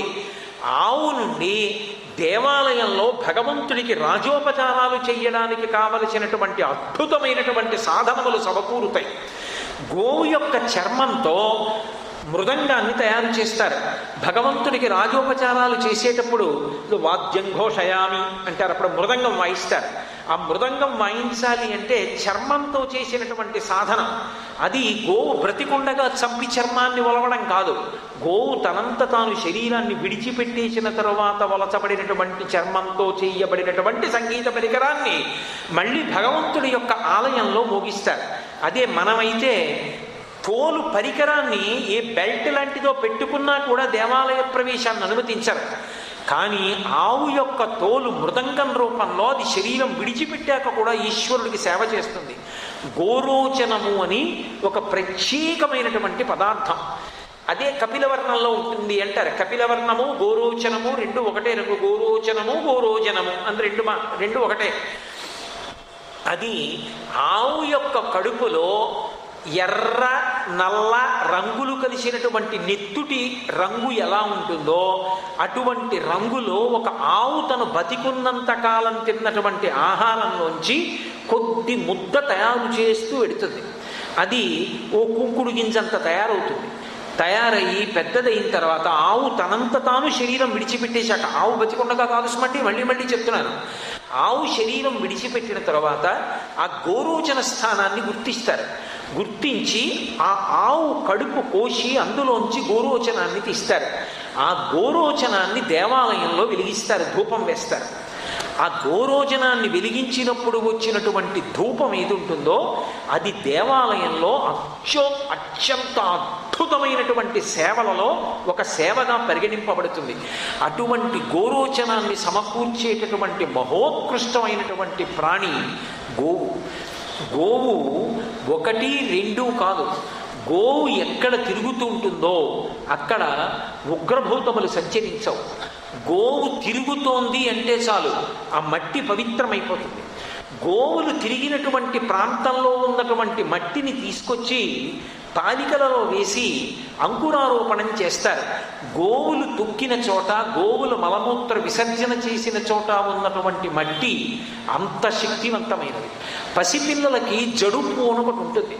వాళ్ళకి శైశవం తెలియనటువంటి స్థితి చేత, ఆ పసితనం చేత హఠాత్తుగా ఏదైనా ఒక పెద్ద శబ్దాన్ని విన్నారనుకోండి, లేదా ఏదో ఒక మహద్భూతాన్ని చూశారనుకోండి, లేకపోతే అమ్మనే చూడకూడని రీతిలో చూశారనుకోండి. నేను ఒకసారి ఒక సంఘటన జరిగితే తెల్లబోయాను. ఒక తల్లి ఇద్దరు పిల్లల్ని పెట్టుకుని కూర్చుని ఏదో హోళీ పండగ నాడు ఆ పిల్ల అన్నదమ్ముడు వచ్చాడు, ఆ అన్నదమ్ముడి భార్య వచ్చింది. వాళ్ళు ఏదో సంతోషంగా రంగులు కొట్టుకుని ఆ అన్నదమ్ముడు ఏం చేశాడంటే అక్కడ ఉన్న రంగు తీసి ఆ చెల్లెలి ముఖానికి ఇలా పూసాడు, ఏదో సరదాగా. ఈ పిల్లలు చూశారు తల్లిని, అంతే గుక్క పట్టి ఏడ్చేసి వాళ్ళు బెంగటిల్లిపోయారు. వాళ్ళు ఎటు పారిపోవాలో వాళ్ళకి అర్థం కాలేదు. వాళ్ళకి బాధ కలిగితే, బెంగ కలిగితే తల్లి దగ్గరికి పరిగెడతారు. తల్లే కనపడకూడని రీతిలో కనపడితే, ఆమె ముఖమంతా రంగు రాశాడు అన్నగారు, ఏదో హోళీ పండగని. ఆ తల్లిని అలా అకస్మాత్తుగా చూసేటప్పటికి ఆ పిల్లలు భయపడిపోయారు. వాళ్ళిద్దరూ పసికోనలు, వాళ్ళు పెద్ద ఏడుపులు ఏడుస్తూ పరిగెత్తారు. ఎలా ఓదార్చడం? అప్పుడు బెంగటిల్లారంటారు. వాళ్ళు నిద్దట్లో ఉలిక్కిపడి లేచి ఏడుస్తూ ఉంటారు. సరిగా అన్నం తినరు, బెంగ పెట్టుకుంటారు. అమ్మని చూసినా వాళ్ళకి అమ్మ మళ్ళీ అలా కనపడుతుందా అని ఒక బెంగ ఉండిపోతుంది. ఆ జడుపు పోవాలి అంటే లోకంలో సాధనంగా ఏది చెప్తారంటే, పిల్లలకి దృష్టి దోషాన్ని తట్టుకోగలిగిన శక్తి ఉండదు. ఆ దోషం పోవాలి అంటే, అందుకే పూర్వం ప్రతి ఇంట ఆవు ఉండేది.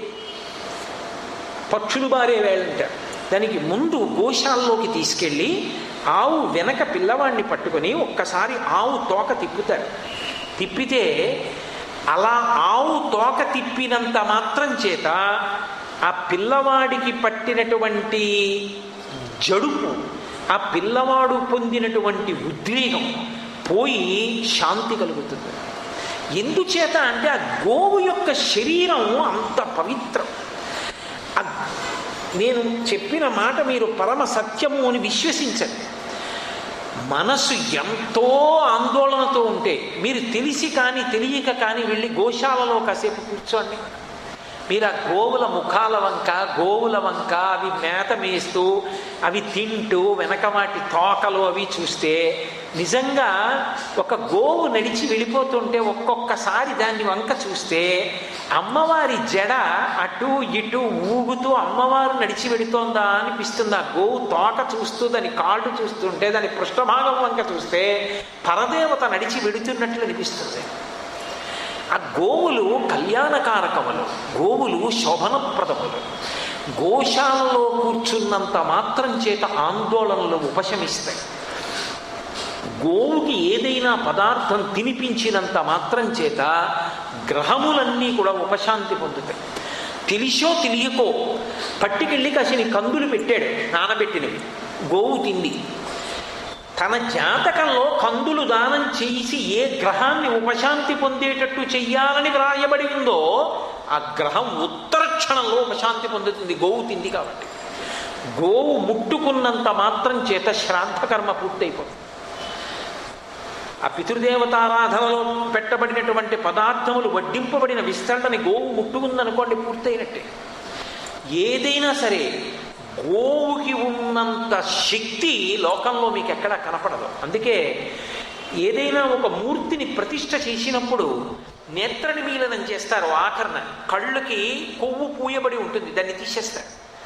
తీసేసి ఆ విగ్రహం చూడడం మొదలు పెడతారు.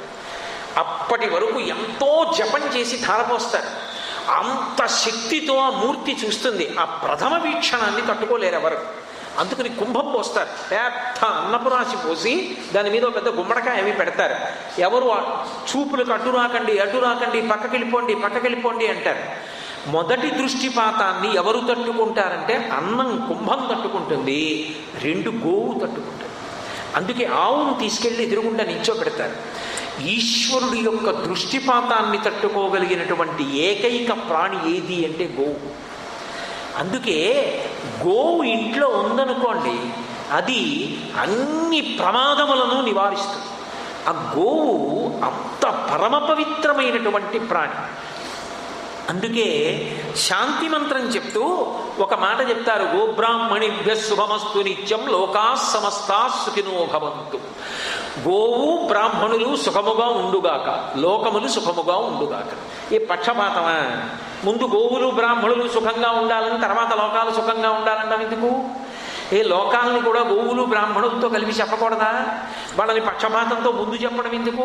అంటే గోవుల మీద బ్రాహ్మణుల మీద పక్షపాతంతో కాదా మాట చెప్పేది. లోకంలో ఏదో ఉపద్రవం ఏర్పడింది, పిడుగులు పడుతున్నాయి, అతివృష్టి అనావృష్టి ఇటువంటి దోషములు వచ్చాయి.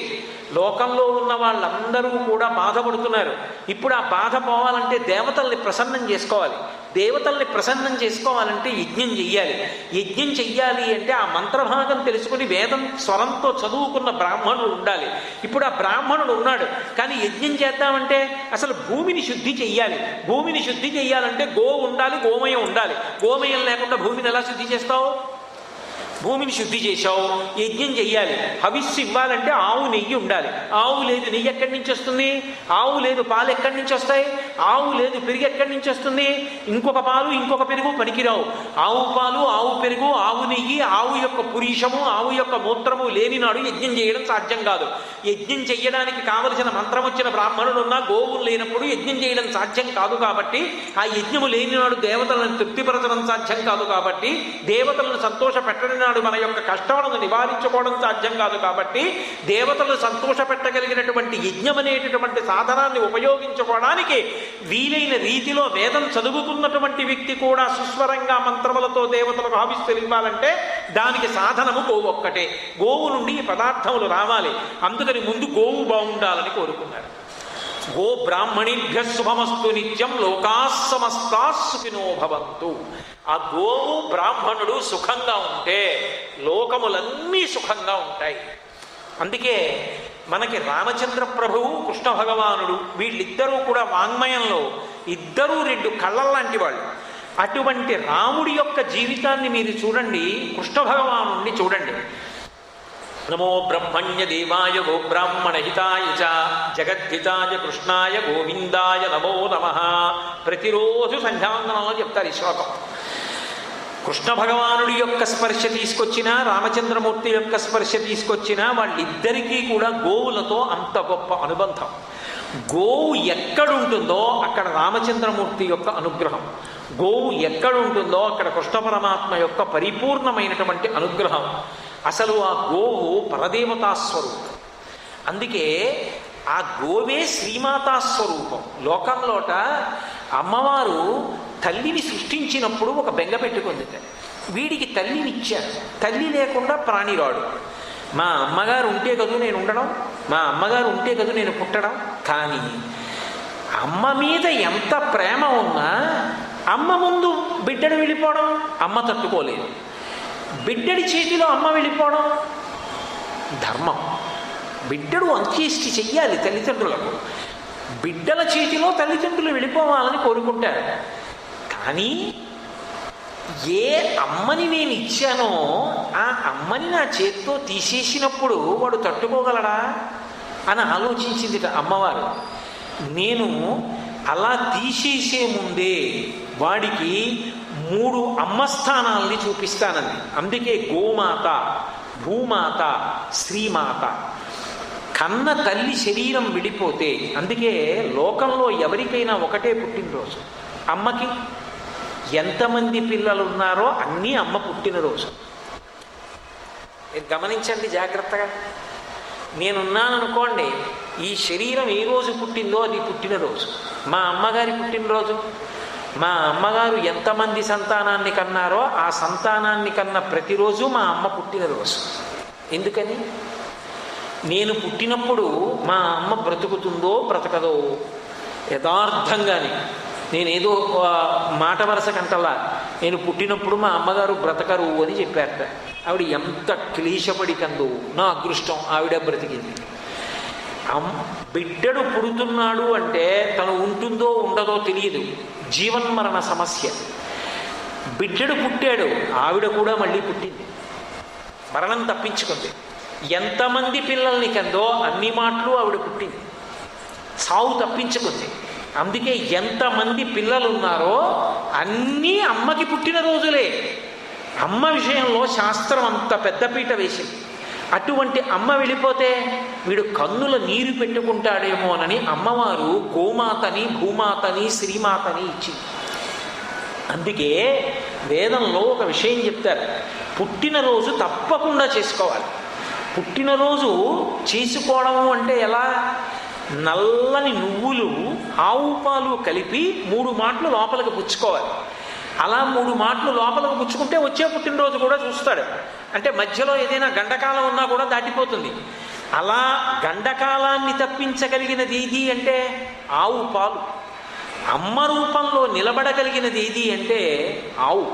నీ పుట్టినరోజు నాడు అయ్యో మా అమ్మ ఉండేది, మా అమ్మ పాపం నాకు పుట్టినరోజు వస్తోంది అంటే తొక్కుళ్ళట్టు చేసి పెట్టేది, ఎంత ప్రేమతోటో ఆశీర్వచనం చేసేది, ఎంత పెద్దదైపోయినా నా తల మీద చమురు పెట్టేది ఆ అమ్మ లేదే అని నువ్వు బెంగ పెట్టుకోక్కర్లేదు. గోశాలకి వెళ్ళి ఒక గోవుకి ప్రదక్షిణం చేసి నమస్కరిస్తే ఆ నమస్కారం అమ్మకు అందుతుంది. గోవు అంత గొప్పది. అందుకే అమ్మవారు గోవుని అంత గొప్ప స్థానంలో సృజించింది.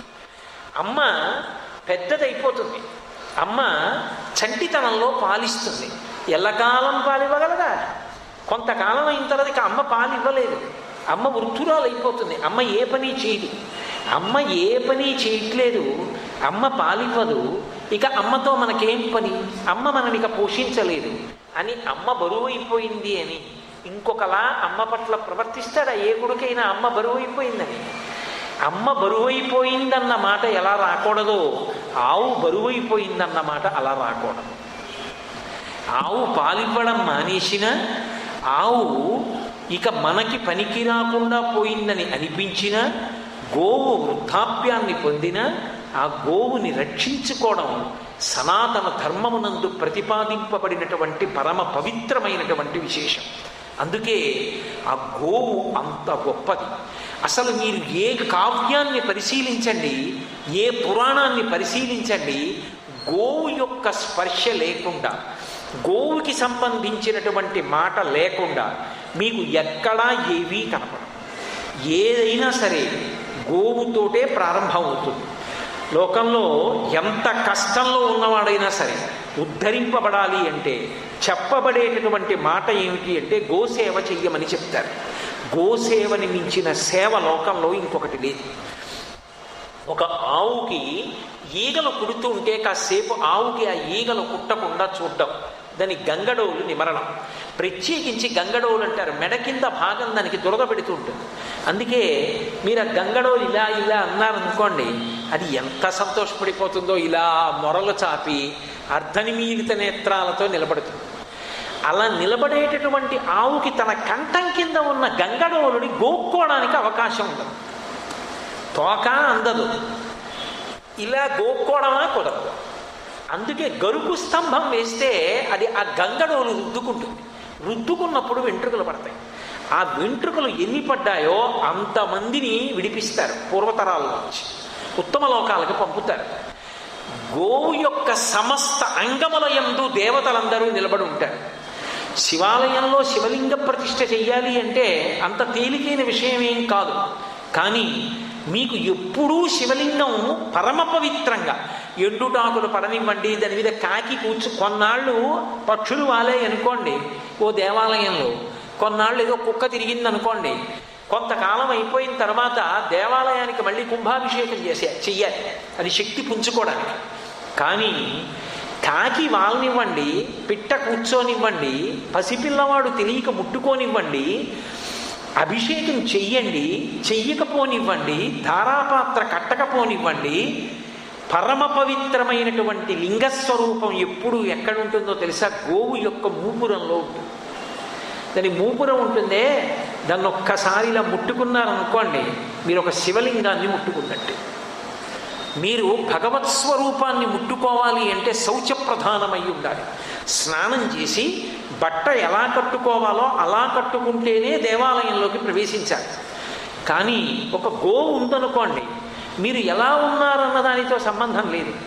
మీరు ఆఖరికి చెప్పులు వేసుకుని ఉన్నా సరే ఒక అరటిపండు పెట్టారనుకోండి, అది దోషాన్ని పక్కన పెట్టి మీరు చేసిన ఈశ్వర సేవ కిందే స్వీకరింపబడుతుంది. ఒక గోవు అక్కడ కనబడితే ప్రదక్షిణం చేసి వెళ్ళిపోయారనుకోండి, చాలు 33 కోట్ల మంది దేవతలకి ప్రదక్షిణం చేసినట్టే అనుగ్రహింపబడుతుంది. డెక్కల దగ్గర నుండి ఆవు యొక్క సమస్త అంగ ప్రత్యంగముల యందు కూడా దేవతలందరూ ఆవాహన అయ్యి ఉంటారు. అందుకే లోకంలో ఒక మాట చెప్తారు, యద్గృహే దుఃఖితా గావః సయాతి నరకన్నరః. ఏ దేశమునందు గోవులు దుఃఖిస్తూ ఉంటాయో, ఏ ఇంట గోవులు ఏడుస్తాయో, ఎక్కడ గోవులు రక్షింపబడవో, ఎక్కడ గోవులు పోషింపబడవో అక్కడ భూమి వృద్ధి పొందదు. ఎక్కడ గోవులు రక్షింపబడతాయో, ఎక్కడ గోవులను జనులు పూజ చేస్తారో, గోవులకు గోశాలలు నిర్మింపబడతాయో, గోవుని ఆధారం చేసుకుని గోసేవ చేసి తరించాలనేటటువంటి తాపత్రయం కలుగుతుందో అక్కడ ఆ వ్యక్తి ఒక్కడూ తరించడం కాదు, ఆ వ్యక్తితో పాటుగా ఆయనకి పూర్వంలో ఉన్నటువంటి అనేక తరాలకి సంబంధించినటువంటి వాళ్ళు కూడా ఉత్తమ గతుల్ని పొందుతారు. అంత గొప్ప ప్రాణి లోకంలో ఏది అంటే గోవు ఒక్కటే. అటువంటి గోవుని రక్షించడానికి, అటువంటి గోవుని పూజించడానికి, అటువంటి గోవుని సేవించడానికి, అటువంటి గోవుని పట్టుకుని మనం తరించడానికి ఉద్యుక్తులమై అందరము కూడా ఆ సేవయందు ఇక తిరుగులేనటువంటి అధ్యవసాయంతో కూడుకున్నటువంటి అంకిత భావన పొందాలి. దానికి కృష్ణ పరమాత్మ మనందరినీ అలా అనుగ్రహించాలి అని ప్రార్థన చేద్దాం. ఎన్ని కావ్యాలలో, ఎన్ని పురాణాలలో గోవు యొక్క వైభవం ఎంత అద్భుతంగా చెప్పబడింది అన్న విశేషాల్ని రేపటి రోజు సాయంకాలం మళ్ళీ మనం 6:30 కలుసుకున్నప్పుడు నేను మీకు మనవి చేసే ప్రయత్నం చేస్తాను. మంగళాశాసనపరై పదాచార్య పురోగమై సర్వైశ్చ పూర్వైరాచార్యై సత్కృతాయాస్తు మంగళం. మంగళం కోసలేంద్రాయ మహనీయ గుణాత్మనే చక్రవర్తి తనూజాయ సర్వభౌమాయ మంగళం. ఉమాకాంతాయ కాంతాయ కామితార్థప్రదాయిని శ్రీగిరీశాయ దేవాయ మలినాథాయ మంగళం. సర్వం శ్రీ ఉమామహేశ్వర పరబ్రహ్మార్పణమస్తు. స్వస్తి.